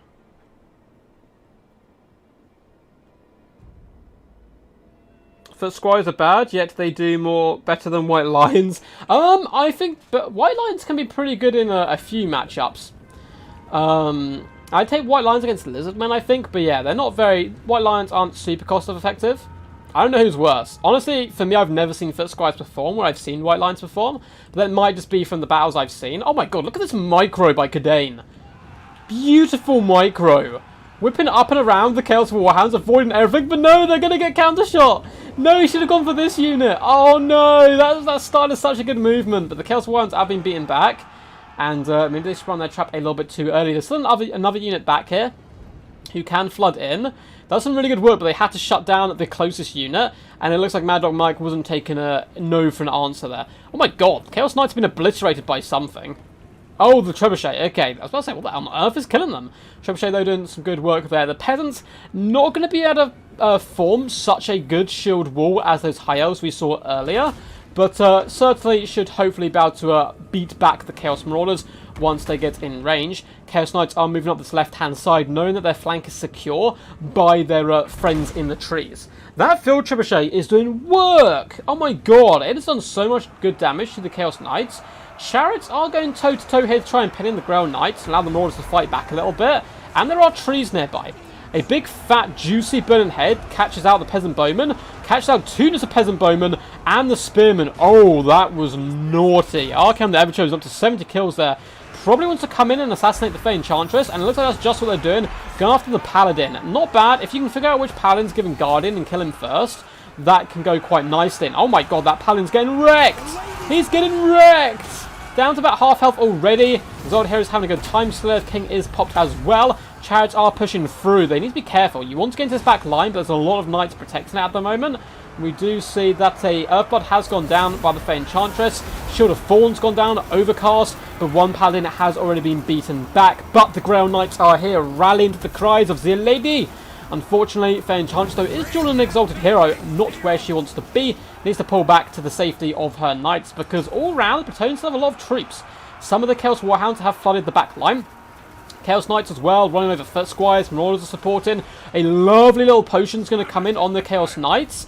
It has been summoned into existence, and boom! That is some pretty solid value. They managed to pull just through it, so they didn't take masses. But the Bretonians are really getting overwhelmed due to these really nice burning heads. Another one's come down. Peasant Bowmen are just... Oh, look at that unit. It's just gone. It's just gone. It even catches the Quest Knights, which it'll help against, right? Paladin has been hunted down by Arkham the Everchosen. Unfortunately, this other Exiled Hero is surrounded by Grail Knights, who are anti-large. They should be able to deal with it relatively okay. Where is the Fae? Because the Paladin is alive on the left. Where are you, Fae? Is she dead?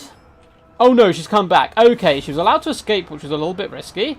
And it looks like she's already cast an Earthblood, not on herself. So all round, the Bretonnia player has to be super careful now with this Lord.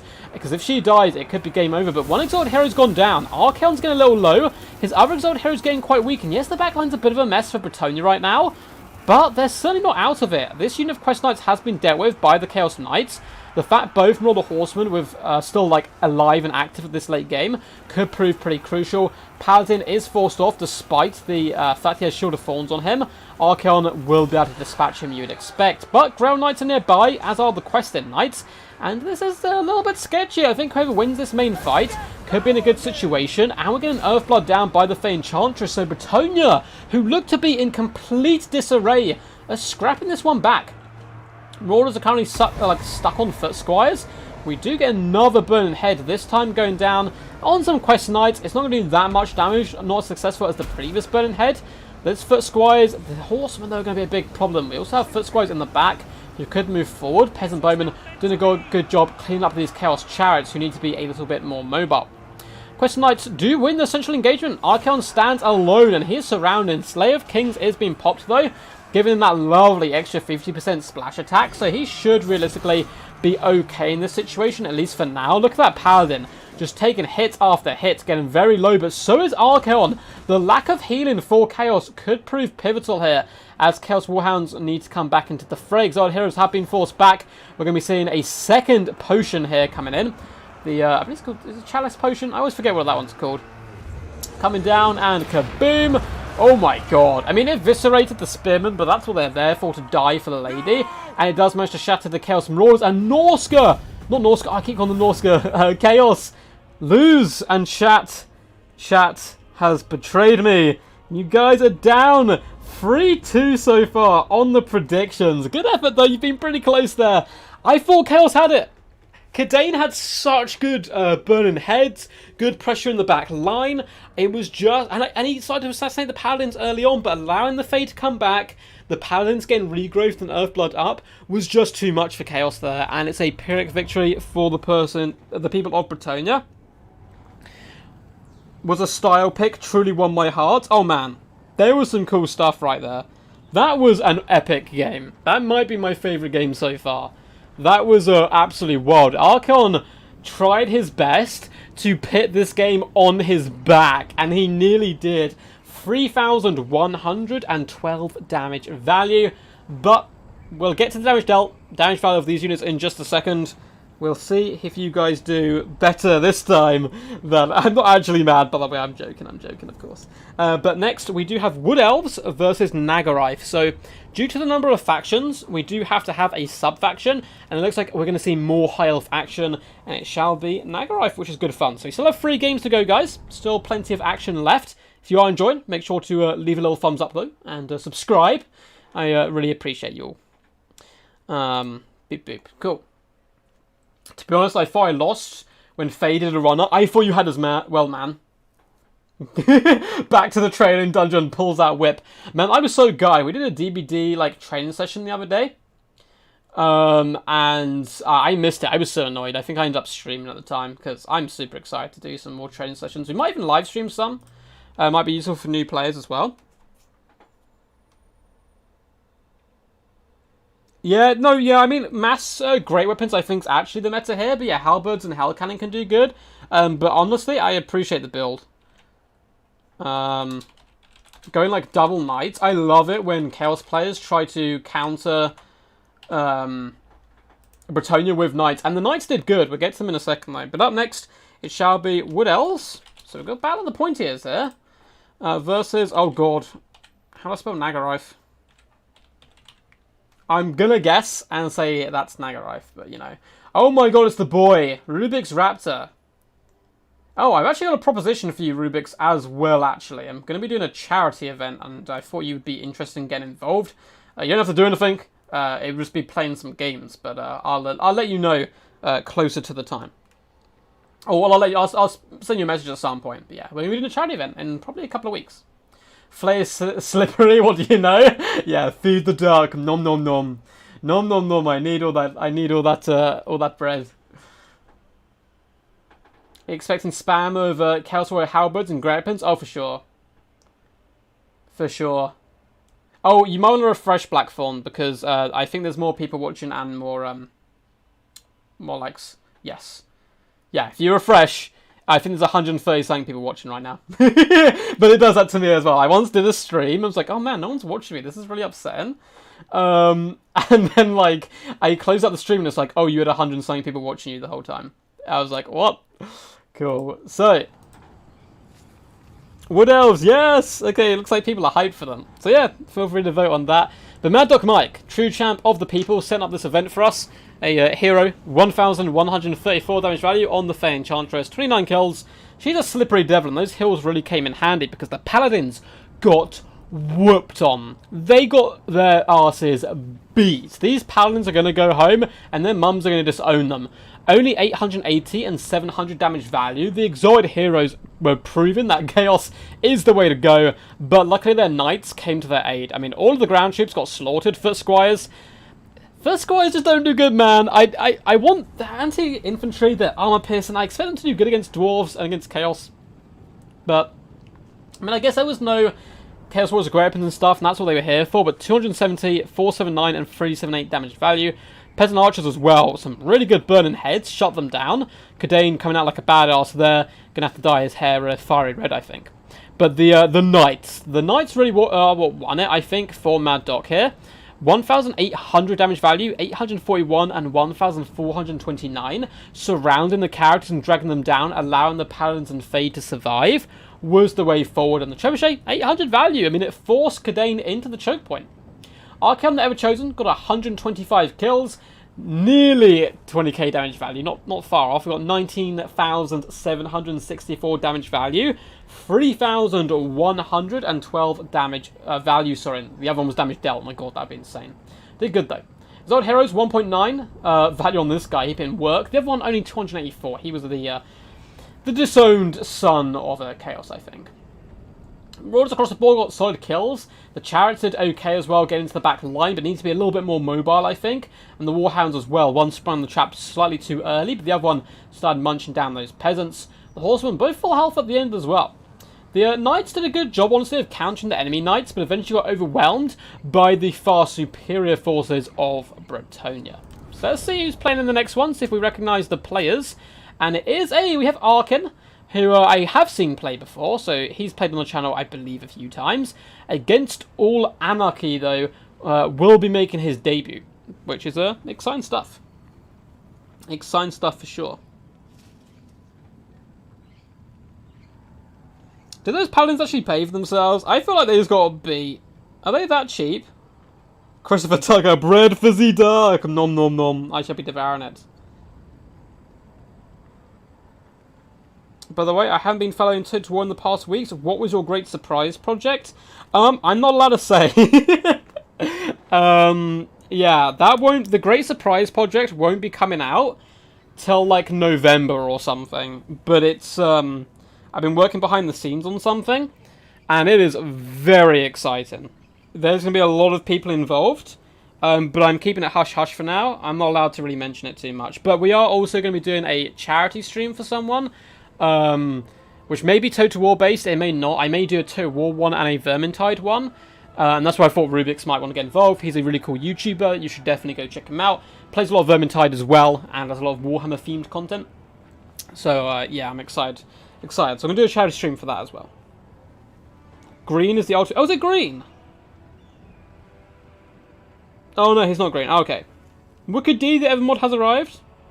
Yeah, Green's a cool dude as well. So, what did you guys think? Who did you vote on who's going to win? Chat is currently 3-2 down on the voting system. And it looks like you guys voted for Wood Elves, I think, this time. HGM means High Elves? Yeah, I think I knew that already, right?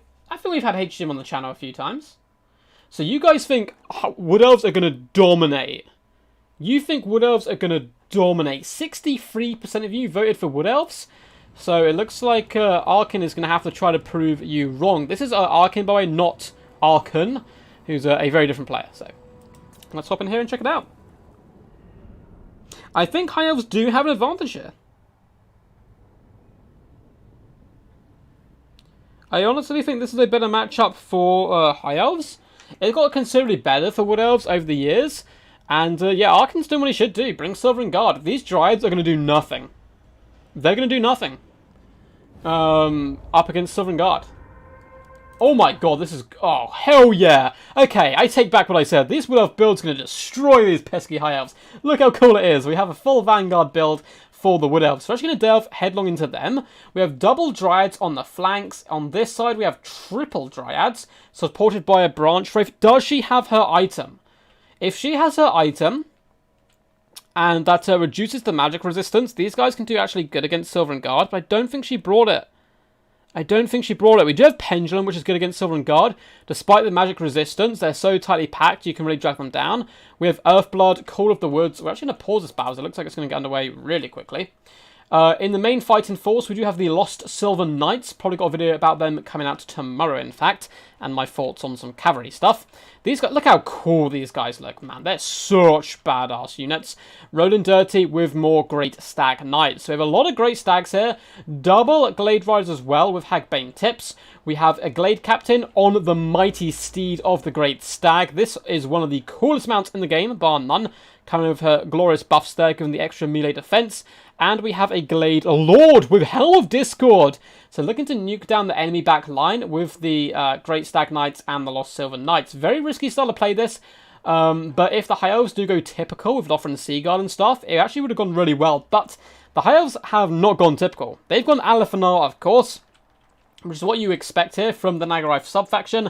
And it looks like he is coming with one of his items, the Stone of Midnight, given missile resistance. And then we have a load of Shadow Warriors, so I really like this build. He's going in theme with the Nagarife sub-faction. We have Shadow Warriors, I should say. Blah, such a confusing combination. Shadow Warriors in the back line, and in the front line, in fact, vanguarded. And then just Sylvan Guard. Just Sylvan Guard into the sunset. A load of Sylvan Guard. We also have the Firebond on this flank. Where's the caster? Oh no, okay, the High Elf player may have just actually won my allegiance back from the full Vanguard. He has a Lore Master of Hoeth, and man, the colour scheme is really cool with Nagarife. And he is coming in, if I can catch him out here. Where are you? There you are, with Spirit Leech and Earthblood. Two good spells. Two good spells. And if you guys regretting your decision to vote Wood Elves, I knew you'd like this one, says Mad Dog. Oh yes. Alefanar's getting ambushed. Maybe he's pretending to get ambushed, right? Like, that's his trap. Let them think they're ambushing you. Oh my god, the High Elves don't know what to do. Look at them. They're, like, running around in all directions. Like, panic! Panic! Where are they? Firebond are going to fall back. They don't really want to fight in the trees. So I agree with that decision. Great Stags are getting absolutely annihilated by some of the Shadow Warriors. But in come the Lost Silver Knights. And they're going to start hitting these Shadow Warriors. And if the Wood Elf player can get rid of the Shadow Warriors, he can certainly do a number on the Sylvan Guard with magic and cycle charging. Looks like Sylvan Guard do dodge the first pendulum, but the second swing actually catches the Sylvan Guard, and look at the damage it does. It's pretty impressive.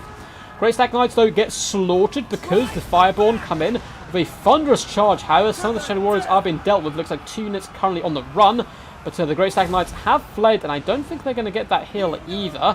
Druids have chucked themselves onto the battle line. Lore Master is just vibing in the middle of his bros right now. And it looks like the Glade Riders are the main focus of attention at the moment from the Shadow Warriors. Not a bad target, because they can do decent damage to the Sylvan Guard and stuff. And it looks like the characters for the High Elves are being forced wide at the moment. Druids are fighting in the trees against the Sylvan Guard. That magic damage is really not going to help them, though. Fireborn ramrodding themselves in, man. Fireborn have bounced across the battlefield twice already.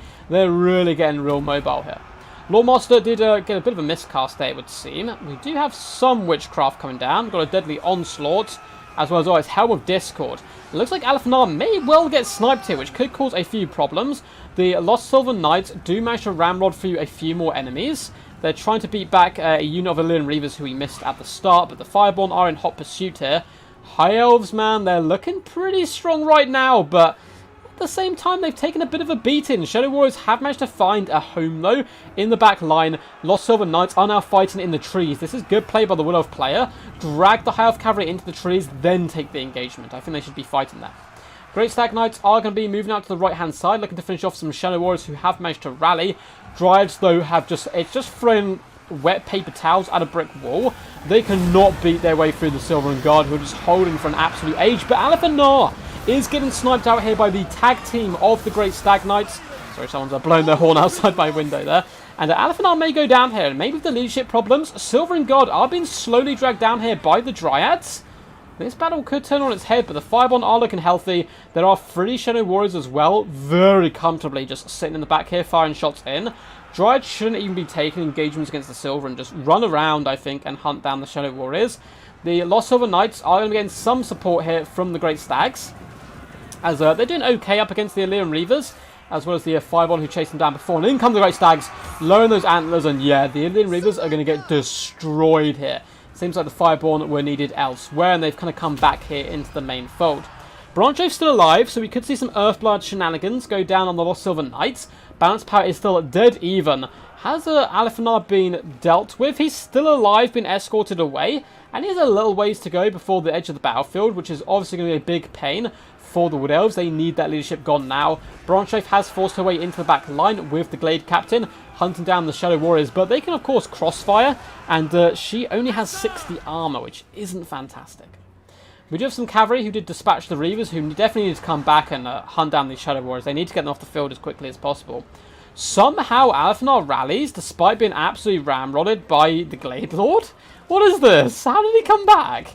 Maybe his resolve in the high elf ways is just too strong.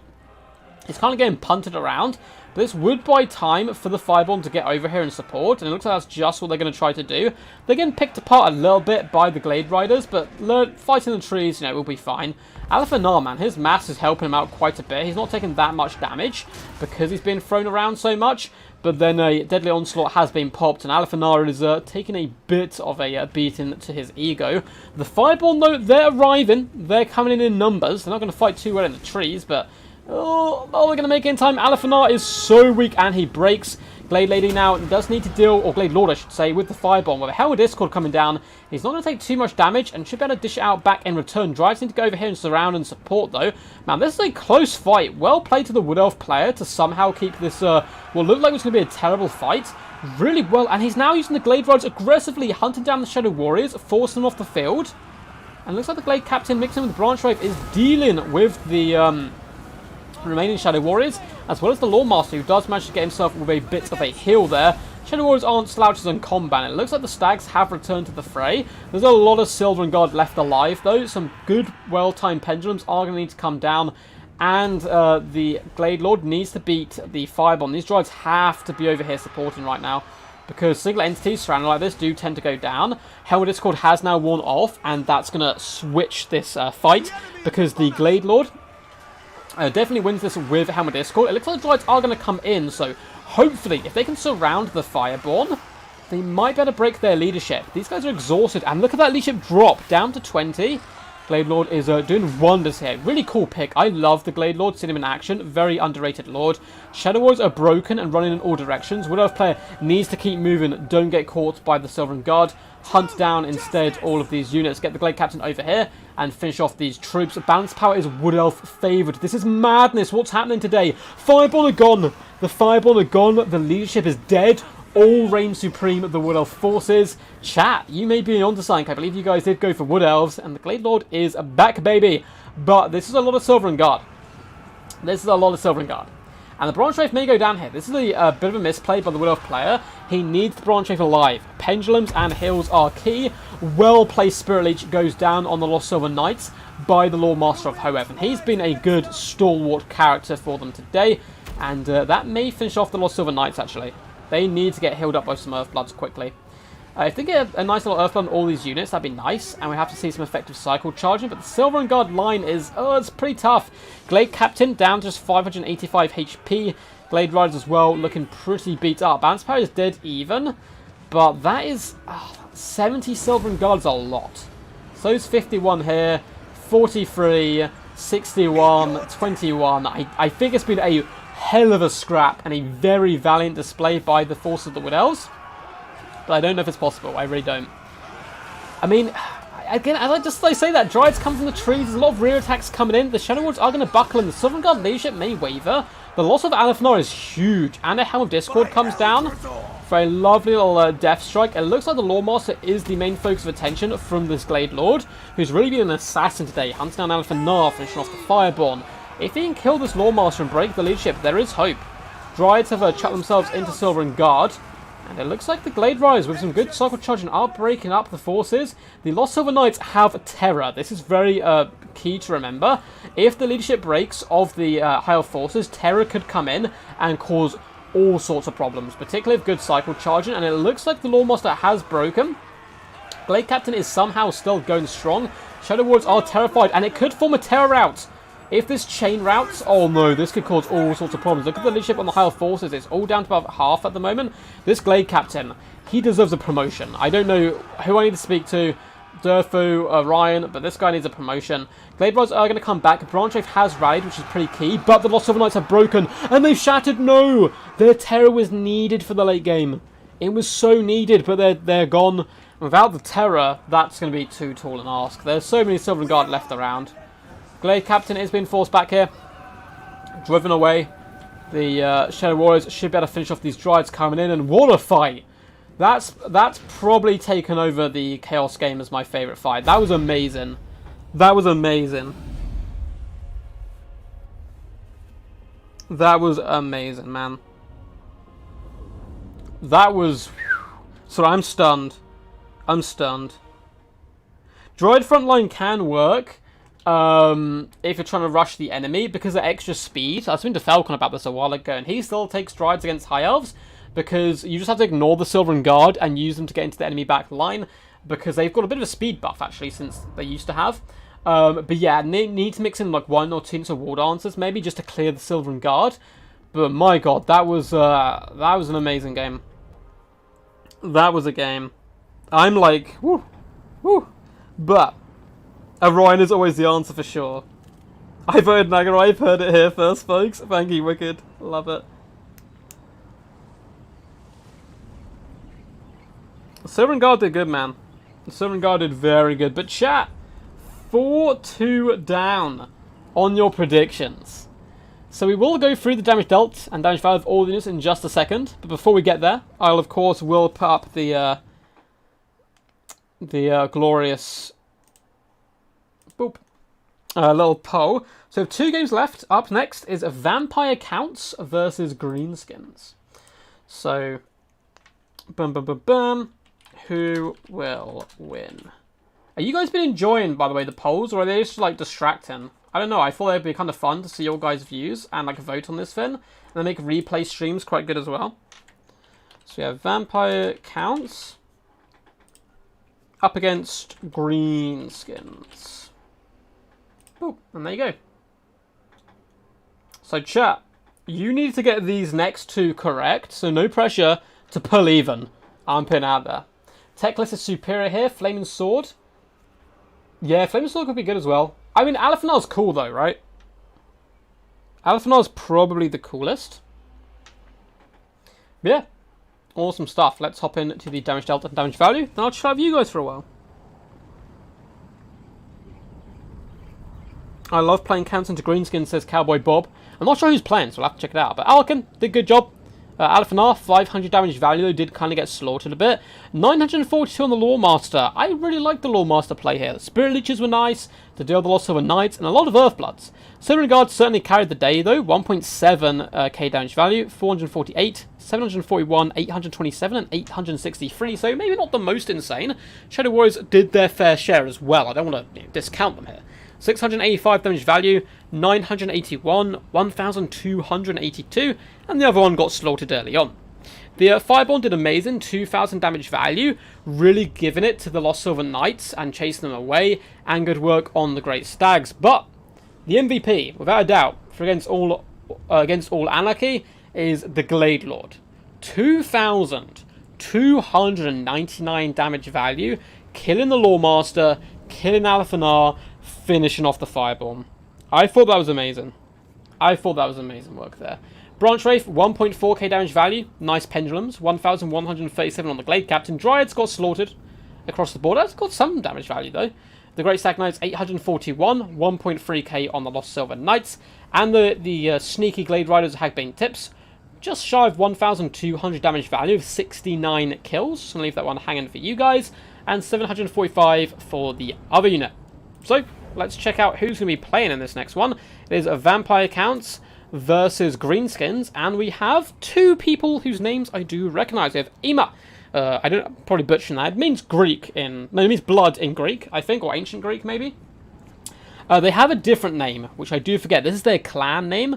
I don't think their name appears on our Steams, because the characters aren't in the English alphabet. Against Ulrich Meister with the Greenskin forces. I think Ulrich's quite a scary foe. I believe I've seen him play in tournaments and stuff before. Greenskins will win, but I'm voting VC. Who knows, maybe CA will actually update them one day. VC are pretty good in this matchup. They're pretty good against Greenskins. It's relatively even, I think. Maybe even Count's favoured. Yes, yes. I think all High Elf Legendary Lords are viable here. up against Wood Elves. I think Alathanar is definitely viable. That we saw. Tyrion's viable. Imric's even viable on horseback. He can really give it to a lot of the characters that Wood Elves can bring. Teclis is good. Yeah, maybe. Maybe not Eltharion, though. Maybe for Eltharion, I don't know. He's cheap because he's your caster and combat lord all rolled into one. Ulrich the Happy Hippo. Tian! Thank you, it is Tian, yes.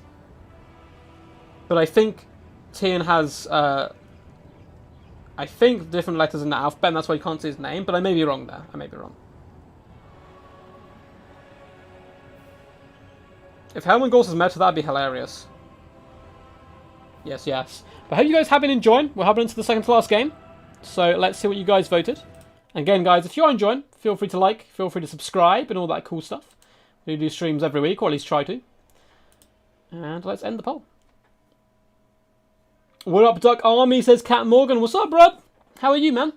I said like Brod and Bud at the same time. Apologies for that. So let's see what you guys voted. 52% say vampire counts. Chat is putting its faith in the darker side. Although, I mean, at the same time, Greenskins are kind of evil. Yes, welcome Cat Morgan, the king of ducks. Those who don't know, he has a real cool little duck logo next to his name. That's because he's a member of the channel, which I greatly appreciate. If anyone does want to support, by the way, there's links in the description as usual. But more importantly, I'm just happy to have you guys here. And thank you guys for showing up and enjoying the battle, hopefully. And enjoying the stuff. So, let's do this. VC. VC is what the people demand. VC is what they shall get. As we do have a pretty cool build coming in with double ogres as well. The Greenskin forces. Oh yeah. Oh yeah. We've got some savage boys. We've got the big un. I love this. The big un not terrible in this matchup either. He's actually quite good. The big rocks can do damage to Graveguard. Then he's okay in combat as well. But let's have a look. So for the forces of the vampire counts, we do have the Chillgeist, Regiment of Renown Hexwraiths, down here on the left-hand side, looking as close as they can to Ring Wraiths without being a copyright claimed, I suppose. So one unit out on the left here, we have zombies dotted through the main battle line, double direwolves on the far right-hand side, one of which is the dire pack. Main battle line is just a long line of Graveguard here. We have so many Graveguard, including the Sternsmen. Double ogres with dual weapons. Interesting. Very interesting. Going for that damage output, I'm going to be very surprised, or not surprised, but intrigued to see how these boys perform, saturated on top of some of the cheaper troops to get that damage value. For the leadership core, we do have a White King down on foot, escorting a Necromancer, who's basically going to be a mana battery for us today. And we have a Larmian Vampire Lordress, is what I'm going to call her. I know Lord is still technically the official term, but Lordress sounds cooler. She's coming in with Seduction, which is a really lovely little hex ability. The Lightning Reflexes, Raise Dead, Invocation of the Heck, and Pestilent Breath, of course, on the Mighty Dragon. I do wonder how it breathes, though. It doesn't seem to have much of a stomach. So, I don't know how that works, but I guess magic. Magic is always the answer if you don't know what's going on in the fantasy world. For the forces of the Greenskins, we have Savage Orcs dotted through the front line, looking to bring the pain to the enemy, as well as some Orc Boys. Double Orc Boar Boys in the back as well, can use their mass to pin in the enemy. They're okay now. They're 65 armor, bronze shielded. They can be relatively tanky. We have some nasty Skulkers as well, and look how dwarfed they are by the big un. They're not even the size of his foot. That's crazy, and the big un going for a long old swing there. What a little close up. The Regiment of Renown Rogue Idol. Yeah, good long range damage. I can see him working well here. We do have some Savage Orc Arrow Boys. I approve this pick. They're decent melee combatants. Can go toe to toe with the enemy and do some good work. We have more nasty Skulkers. We have the Orc Shaman with Brainbuster. No, it's not Brainbuster. That is, I believe... Yeah, here we go. And Fist of Gork. We also have Skarsnik and a Night Goblin Shaman with Vindictive Glare. Cool stuff. I like the build quite a bit. We also have more groups of Mange Marauders down on the far flank. But yes. Beastmen versus High Elf favoured? That's Beastmen favoured for sure. I think that's Beastmen favoured. Maybe not before patch, I don't know. High Elves can do some nasty trickery up against Beastmen though. It has been done. I mean, Shadow Warriors kill literally everything in the Beastmen army. It's just if you can protect them. But Beastmen are very good at swarming. But yeah, Shadow Warriors will literally kill like any Beastmen unit basically. It's hilarious. But they could run out of ammo, I suppose. So it looks like both forces moving up a little bit. Greenskin's going to be a very clever play here, taking the high ground. And I think the big gun, it doesn't do magic damage, but still does enough damage to kill quite a few of the chill guys there, doing some nice work. You can see their aura effect is coming down, though. I know the Orc Boy is getting a buff effect, I think. Yeah, the Spirit of Gork is coming down, but also the chill guys is going down. Orc Boys do get Fist of Gork, giving them magic damage, but they're not going to be able to catch the chill guys, which is their problem here. And their long trace may indeed be in vain. And if they wait, the chill guys, till the Fist of Gork comes off, then the chill guys can suddenly turn around and whoop them. Savage Orcs doing a fantastic job in the front line. They're really crawling their way through these zombies. Zombies not having a good time whatsoever. Although it looks like now where the White King is here in support, he may be able to do good work. Does he have a Scav Escape? He does. Love to see a Scav Escape right now going down the line on these Savage Orcs. Because if you hit zombies, it doesn't really matter whatsoever. But now the Grave Guard are coming in, and they're going to be able to saturate on top of the remaining zombies and do some good work. The big one still coping at down range. Does, oh my god, look at that damage. A massive hit there onto the Sternsman. The big one paying his price. Orc Ball Boys doing a nice cycle charge into some zombies. And the lads will be going toe-to-toe with the Grave Guard. And although War popped, actually won't do too bad. Well-timed War there by the Greenskin player. And up in the skies, the Larmian Vampire Lord is just vibing in the back. Orc Ball Boys are doing a good job actually up against the Chill guys, despite a invocation coming down. It seems like Fist of Gork maybe was still active with the War coming in as well. Chill guys really getting butchered there, quite unfortunate for them. Nice breath attack does come down the line, and look at those Savage Orcs just gone, absolutely gone. There's a lot of good damage out of the gates from the Greenskin forces, but now the Grave Guard have engaged, allowing breath attacks and so forth. It's really bad news for the Greenskins. In come the Ogres, charging forward uphill. Look at them bundle in. They're so happy to be here and cause carnage. I love how we've got Ogres in the game now. And they're going toe-to-toe with the Nasty Stalkers. Whenever Scav Escape go down, it catches some Orc Boys, doing some good damage there. And the Vampire counts are really forcing their way in now. It looks like the Direwolves have been overwhelmed by a mixture of Orc Boys and Nasty Skulkers. Lovely little Flash Bomb coming in as well. Ogres are pushing into the back line, and Greenskins looking a little on the rough side now. Ogres have pushed into the Savage Orcs. Unfortunately, though, Morgoth's Magi Marauders will whistle them down rather quickly. Only 40 armor on them. The big one, it's got Spited Bad Moon on and Trixie Traps, increasing its speed. I suppose it may help a little bit. Is now going to have to lay it down to the Grave Guard. He can certainly do it in combat, though, supported by Skarsnik. However, the Chill guys did eventually win that fight against the Orc Ball Boys and have now come back into the fray. Poor little Orc Shaman is isolated and alone, not where he wants to be whatsoever. More groups are now going to be zoned out by the Chill guys. Good Vampire count play here, as they won't take too much damage on return. In fact, they catch more groups, and they've slowed them down now, so that's probably a dead unit of skirmish cavalry. Graveguard also wrapping around the flanks. And now the big one's going to be isolated and alone. Here we go, it has been popped. Try to boost up these guys' stats where possible. And he's up to 55 kills so far, and he just laid a whooping down on that White King. Doing some good work. Necromancer as well is a bit isolated, and it's going to be the Greenskin leadership and the big one making a last stand. The remainder of the forces do seem to be running in all directions. The Morgul's Magi Marauders do escape the Chilled guys due to the help of some Savage Orcs. It's still a close game. Balance Power is dead even, but can the Vampires bring down the big one? I think the fact that their Vampire Lord is still full health means probably Seduction, Lightning Reflexes, and Cycle Charging is going to be really tough for the Greenskins to deal with. But if they can do damage to her, Fermented Fungi her into the big one, maybe there is hope. The Vindictive Glare does go down, onto the Larmian Vampire Lord, but not doing that much damage. It is not as powerful as it once was.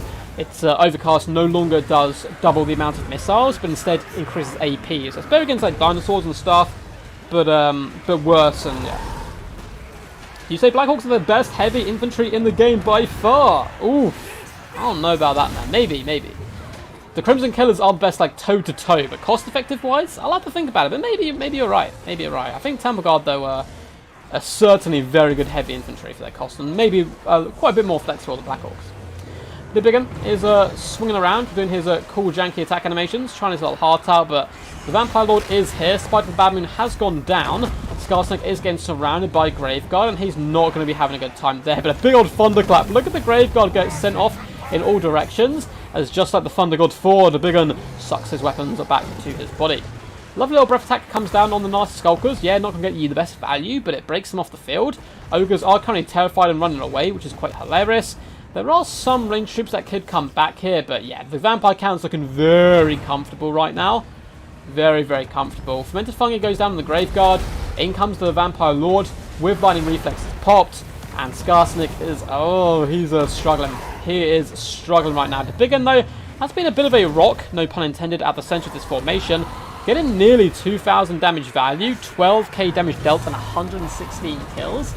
But I don't think he was supported quite well enough, and because of that, they may indeed go down. Particularly the Ogres coming in the rear here, trying to finish off and surround some more troops. Skarsnik's given his little best, giving his heart in, though, to this, up against the Lamian Vampire Lord. But the Biggin is, again, really beat up right now. War has been popped. If you get 1 or 2 hits on her as she flies into the skies, it would have been a nice little play. But some dogs are coming back and doing some arrows in, but Balance Power is getting very close to Army Loss's range. And I don't think the Undead even need to kill the Biggin here, or Skarsnik. Just kill everything else and they'll probably break. Nazi Skulkers get eviscerated there in fiery goodness.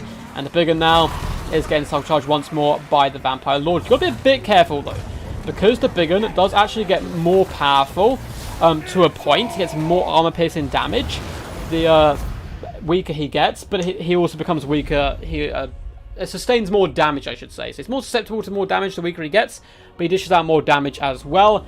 But it is a victory for Vampire Count. Chat redeems themselves, and it is 4-3 on the predictions going into the final game.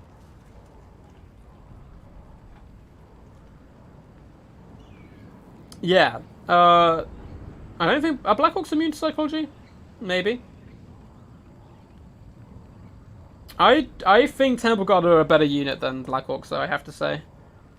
They lose one-on-one, but they're far better at taking down single entities and protecting your own key units. I think, personally. But yeah.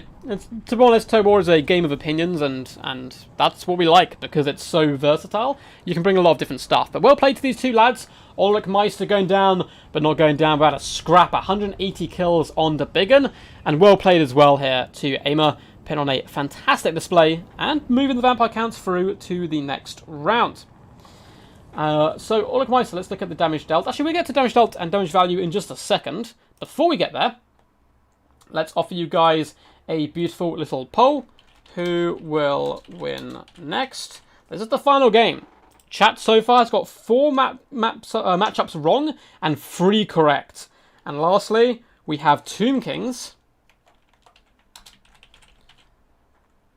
up against Coast. So Undead v Undead. It's going to be a fun one. Chosen are actually pretty good unit, though.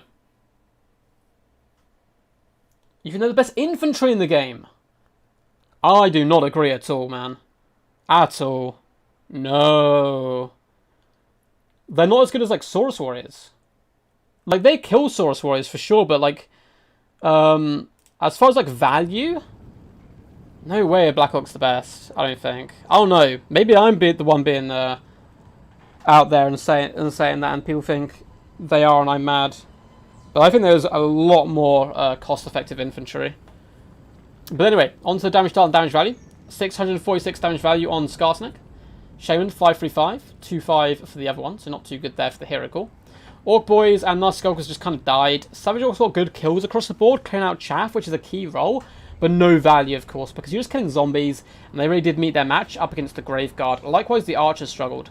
The Orc Boar Boys fared pretty damn good. 1,212 damage value is very good. 853 on this unit. 806 on the more mangy Marauders for damage value. Yeah, the Cavalry did really well across the board. And the Biggin, 2.7k damage value. 180 kills, 19k damage dealt. Very well played by the big boy. As for the counts, the Lamian Vampire Lord was so healthy in that late game and still managed to get 150 kills. Really nice, well-played breath attacks. Really racked up some good damage value there. And again, still plenty left to give at the end. White King kind of got bullied a bit, so did the Necromancer, but still 668 damage value is not terrible. Zombies died. One of them got 4 kills. They began home to tell their family about that. Graveguard, they performed really well. 1,191 damage value, 562 on this unit, 702 and 584.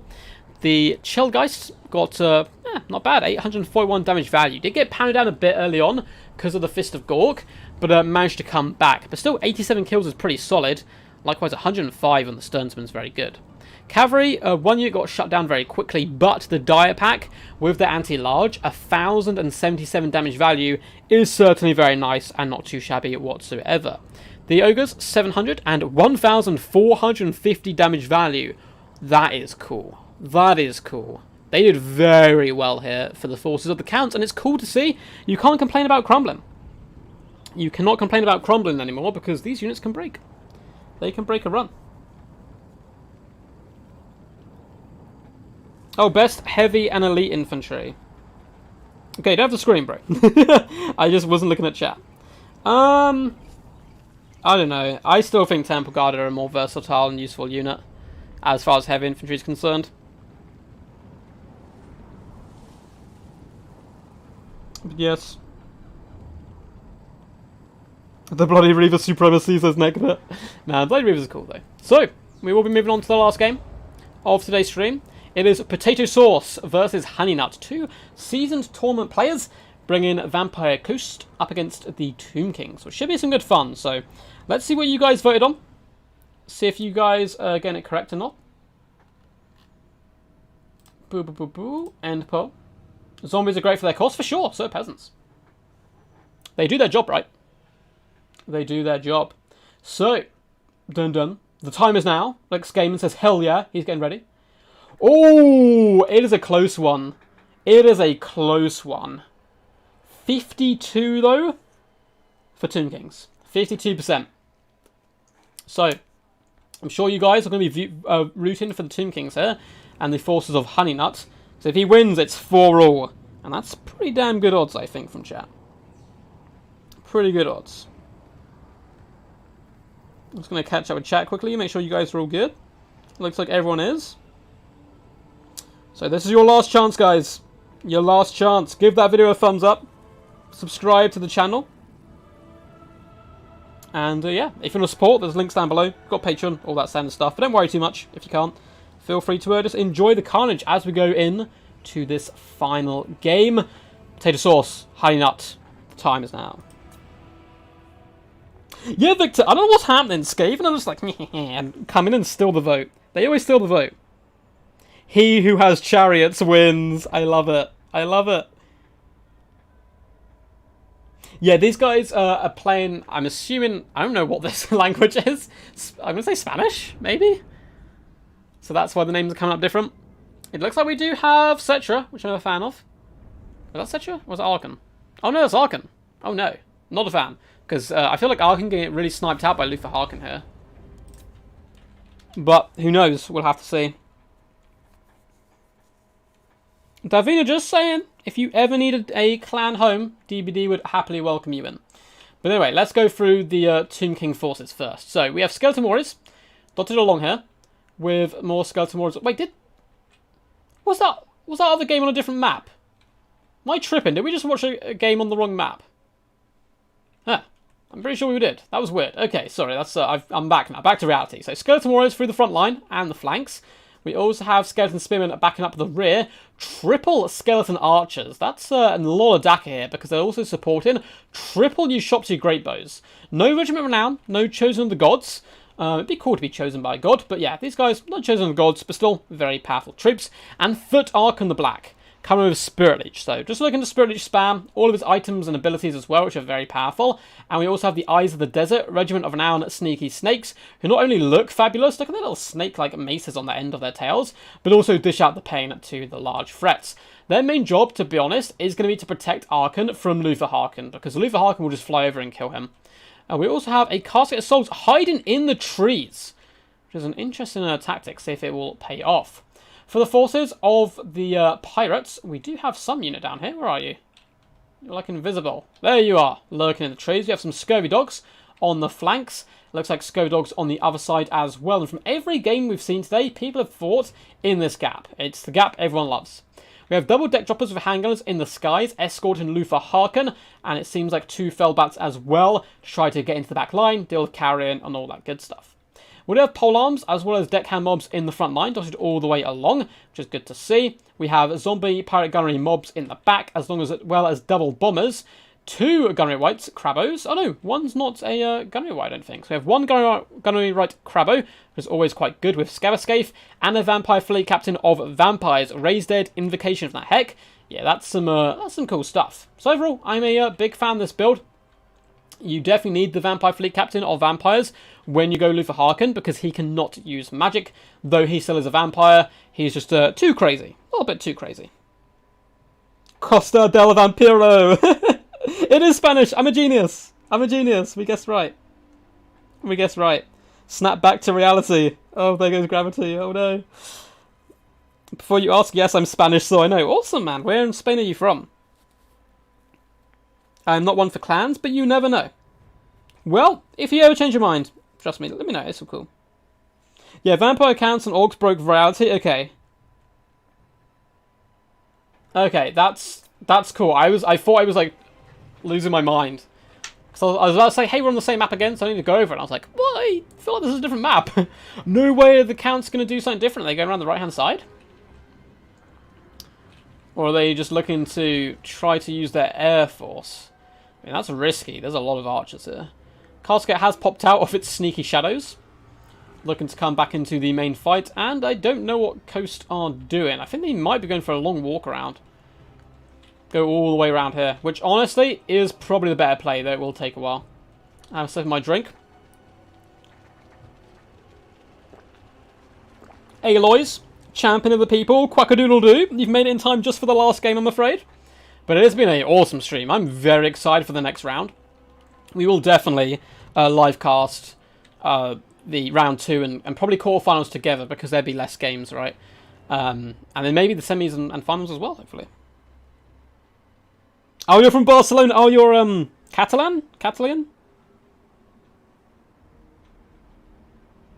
Yeah, I understand, like, it's the same map for stuff, but, you know, it's kind of a cool map, to be honest, so I'm not that mad. Looks like Casket is going to be moving up, so the Tomb Kings will be trying to take this gap here to choke point the enemy, and both players probably thinking they want to choke point each other, because they've got a lot of range from both sides, but I think it will favour the Tomb Kings the most, because they've got the longer range Ushopti, who are probably eyeing up the gunnery right now, and that Vampire Fleet Captain. Deck Droppers do fly over sky with Felbats and Luther Harkin, looking to get some good targets. Eyes of Desert have been revealed, which is bad news for the Tomb King player. He probably wouldn't want them to be revealed until Luther Harkin was the one coming in, rather than those pesky little Felbats. And who knew Undead v Undead was going to be a slow start, because both of them are so slow. Castle of Souls is currently not firing because it's obstructed by the Ushopti, which is pretty hilarious. But not good news at all for the poor Tomb King player. Oh, that's so unfortunate. Is it still obstructed? Yes, this guy. It's this one guy has been a pain in the butt. He's Dave, we're going to call him. Dave is not a cool guy. It looks like they are moved out of the way, and then it instantly launches, yeah. So, the Gunnery Wight was hit a little bit first. It's probably best to go after the caster, because then there's no healing left on the table. And Undead without healing is, you know, nothing. Bobbins, though, do take a bit of a pounding. You can see on the minimap there's a nice surround coming in. I like the fact the Vampire Coast player is playing this patient, right? He's not trying to rush in and just throw units away. Luther Harkin does get clipped quite badly there by Ushopti, but he's duking back and forth effectively as well. But his caster is a long way away, so healing may have to come in the late game. Castle of Souls is going to have a field day today. He's really going after the gunnery mobs with the bombs and the handgunners, which is definitely the way to do this. Take out the enemy range, because then this front line is going to do absolutely nothing but bump and grind bone to bone skeleton on skeleton warriors, and no one wants to see that, but it's going to happen, right? Then I suppose the Ushopti can focus down the other key targets. The kind of oh my god, I'm losing my words. So I've been streaming for a while. My mouth's kind of dying. The Tomb Kings are kind of buffing a little bit close together now, which is both good and bad. It does make you an obvious target, of course, to overcast spells and so forth. But I don't think there is any on display here from the undead forces. So, bombers are moving forward, as well as the deck mobs. Felbats flying high in the sky. They don't mind absorbing arrow fire. Again, it's what they were reincarnated to do. Castle of Souls is already up to 68 kills and launching shots in to the bombers, and just one volley gets them down to nearly half health. And the archers are also releasing shot after shot upon their enemy. And it's looking pretty good for Tomb King so far. They've done a lot of damage on the approach, and Luther Harkin can't get close because of the Tripper Ushopti. Again, Arkan is a risky target, though, if Luther Harkin can get in here.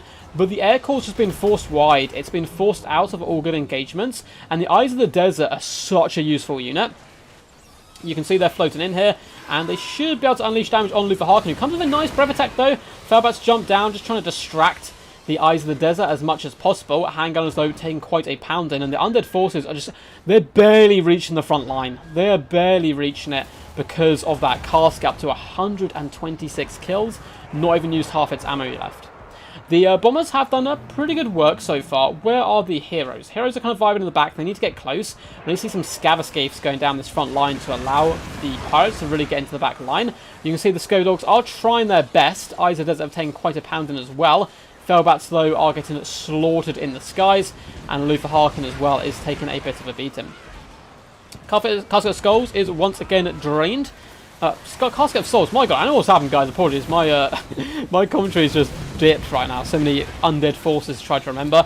But it is up to 126 kills, only 642 damage value, but that doesn't matter. If you can clear out the chaff of Coast, you're in a pretty good position. And the Gunnery Mobs take a massive pounding. Bombers, though heavily weakened before they got to this front line, are doing pretty good work here, up to 28 kills. And now the Krabos have forced their way into the back line, and it's going to start to get messy. Lutherharken comes with a nice little breath attack.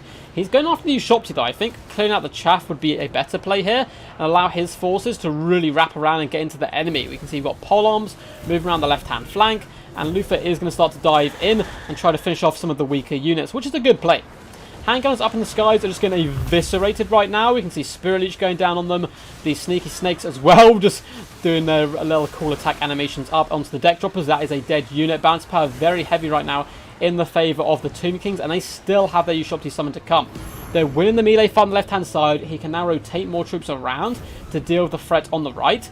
Casket of Souls may go down here. The Vampire Fleet Captain of Vampires has got really aggressive, hopping on top of the casket, trying to dish out the damage. And I mean, Lutherharken's really healthy, right? He's very healthy, but so are the Ushopti, and they are still going to rain fire in on him all day long. We do have a summon of zombie pirate deckhand mobs looking to try to overwhelm the skeleton archers, and they are indeed doing that job. The Krabos could be a pain. I mean, they've started to shut down this unit of the Ushopti, which will be one unit gone. The second unit's been finished off as well. The pirates aren't actually looking as terrible as I first thought. Deck Droppers are starting to go down here, but maybe Lutherharken can put this game on his back if the Ushopti are dealt with. Maybe. One unit has been finished off. Casket of Souls has been hornswaggled, and the Vampire Fleet Captain is doing good work. Gunnery White is unleashing hell from afar. We do need to see some Scavescapes, though, to try to clear out this chaff. Lutherharken as well does need to receive a heal or two. Still has 2,400 HP, though, which isn't terrible. But yeah, the Ushopti still lining up those shots, and yeah, this unit's still healthy. Raining fire from afar, and if Lutherharken goes down, there is no way that the forces of the pirates can come back here. And Ushopti down to 3 volleys left on this unit, but the middle one has 13, which is disgusting. Skodog's trying to allow Lutherharken to escape, but he's really struggling to get out of there. And the Casket of Souls in combat has been buffed by the Liber Mortis, keeping it alive, meaning that Vampire Fleet Captain is really struggling right now to drag it down in place. You should meet and have a drink at a StarCraft LAN or something. You guys should meet who? I've never played StarCraft. I'd be interested to try out. Does this still have like a community? I don't know. I don't know if it's like an old game or if it's still around. Lutherharken, unfortunately, it's a sad sight to see. The mighty Vampire Lord himself, probably my favourite of their characters from a lore perspective, has unfortunately gone down here. And with that, it's looking very, very bad. I mean, we have a taunt go down on Ark in the Black, but the Gunnery White could maybe try to snipe him where possible. We need to see some Scavescapes going down. Ushopti are running very low on ammunition at this point, but they basically finished off the handguns in the sky. Casket of Souls is still alive, and that means bad news here for the Gunnery mobs, as well as the zombie pirate deckhand mobs and other such units. Ark in the Black is just going for a little stroll through the field. Up to 12 kills so far. Not done much, to be honest, today. Has young Arkham. 868 damage value is not too terrible, I suppose. Casket of Souls is doing a loaded friendly fire right now. Absolutely loving life, but I think... Nope, he's doing friendly fire into troops who are alive and hitting summon troops. Lovely little summon has come in the back here by the deckhand mobs to try to surround and finish off the Casket of Souls. Ushopti running very low on ammo right now. Never count out a Vampire Fleet Captain as well as a Gunnery White, but there's so much chaff, including the King Nakesh's Scorpion Legion, who are relatively solid troops with awesome looking shields. Little scorpion patterns, Covenant Blood now. Very cool. Gunnery White's going to try his best though to carry the day. If he has 1 or 2 well-timed Scavescapes, then maybe. But the Eyes of the Desert are anti-large, and that's going to start causing problems here. Casket is fighting off the enemies in combat. It is starting to crumble though. Your shopkeeper have moved into melee to try to support. Fleet Captain as well is doing some wonders. We're going to need to see a lot of Spirit Leeches come down. It looks like that's just what we're getting. Gunnery White has been hit by a Spirit Leech. And now the Eyes of the Desert just eviscerate that crabber. And it looks like the Vampire Coast player is going to bow out. And boom, chat. You guys are absolute legends as always, predicting correctly half of the scores. Chat predicted 4 scores correctly and 4 scores wrong. Absolutely awesome stuff. What? How have you never played the best RTS ever? Yeah, I didn't grow up really with RTSs necessarily. I played a lot of Rome Total War and Medieval Total War when I was younger, but my PCs couldn't handle them. RTSs don't really work on consoles, and I was a console player for a long time, though I do now have a PC. I did buy a Switch the other day. Another month, because I was going travelling for a bit, did Hadrian's Wall, and I wanted something to do on my travels. And that's pretty cool as well. I might be able to do some streams off that. I don't know how it works, but well played to these two champs. Both of them are penned up on a fine display.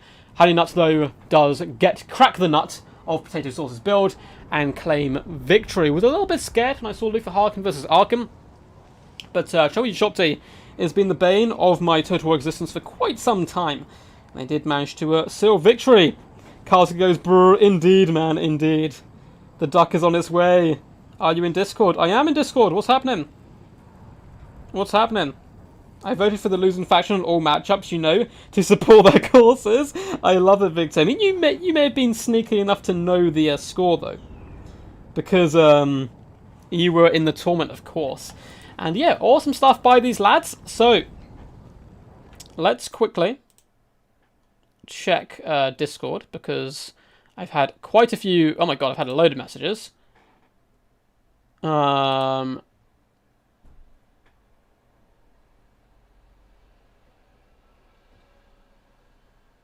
Cool. I will get back to you guys. It looks like we might live stream semi-finals and stuff.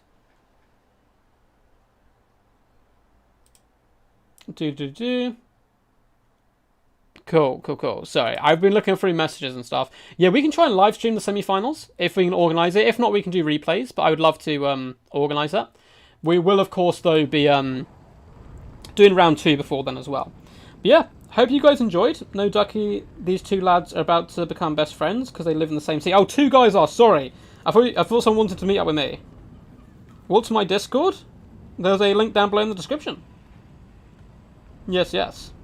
So, before you guys go, we'll go through the damage dealt and damage value, and then I need your help. We're going to go on a raid. We're going to raid another Total War streamer and yell a quack at them. So, Arkan, 1000 damage value, not shabby. Basically just used as a Spirit Leech spam, which can work very well.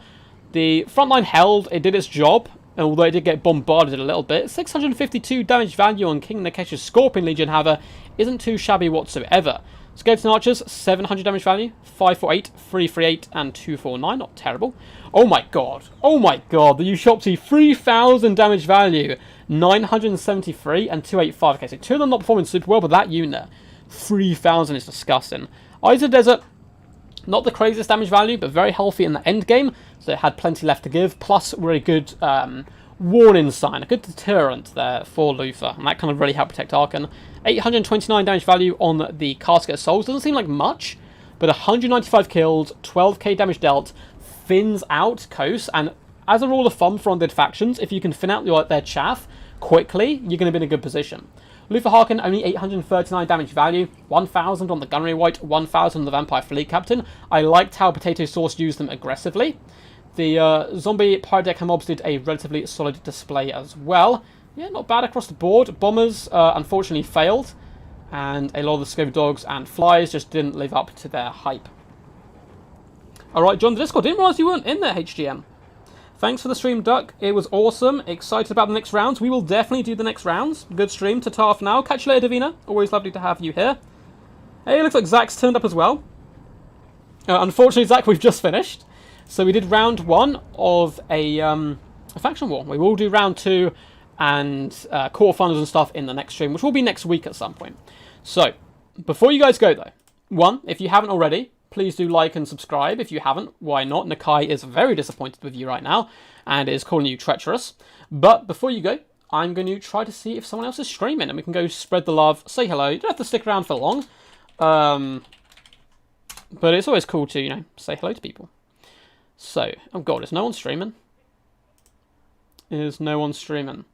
So, Mercy the Mad is currently streaming, so is Dame Offensive. Dame did raid us the other day, so we could certainly go raid her, I think. Although, I think Mercy did as well. Oh no! Who do I do? Who do I do? Who do I do? We'll go Mercy the Mad, because I think we have raided Dame a few times. We've never raided Mercy the Mad. So, guys, the plan of attack. Oh, shit. You guys go over to this link and just start yelling quack. Just start yelling quack. I will be there momentarily as well and say quack myself. Thanks for the stream. No worries, man. I will reply to your message in a bit as well.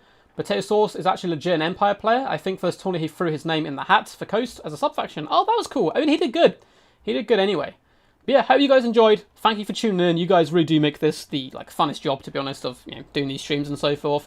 And yeah, until next time, guys. Peace, peace. And as always, stay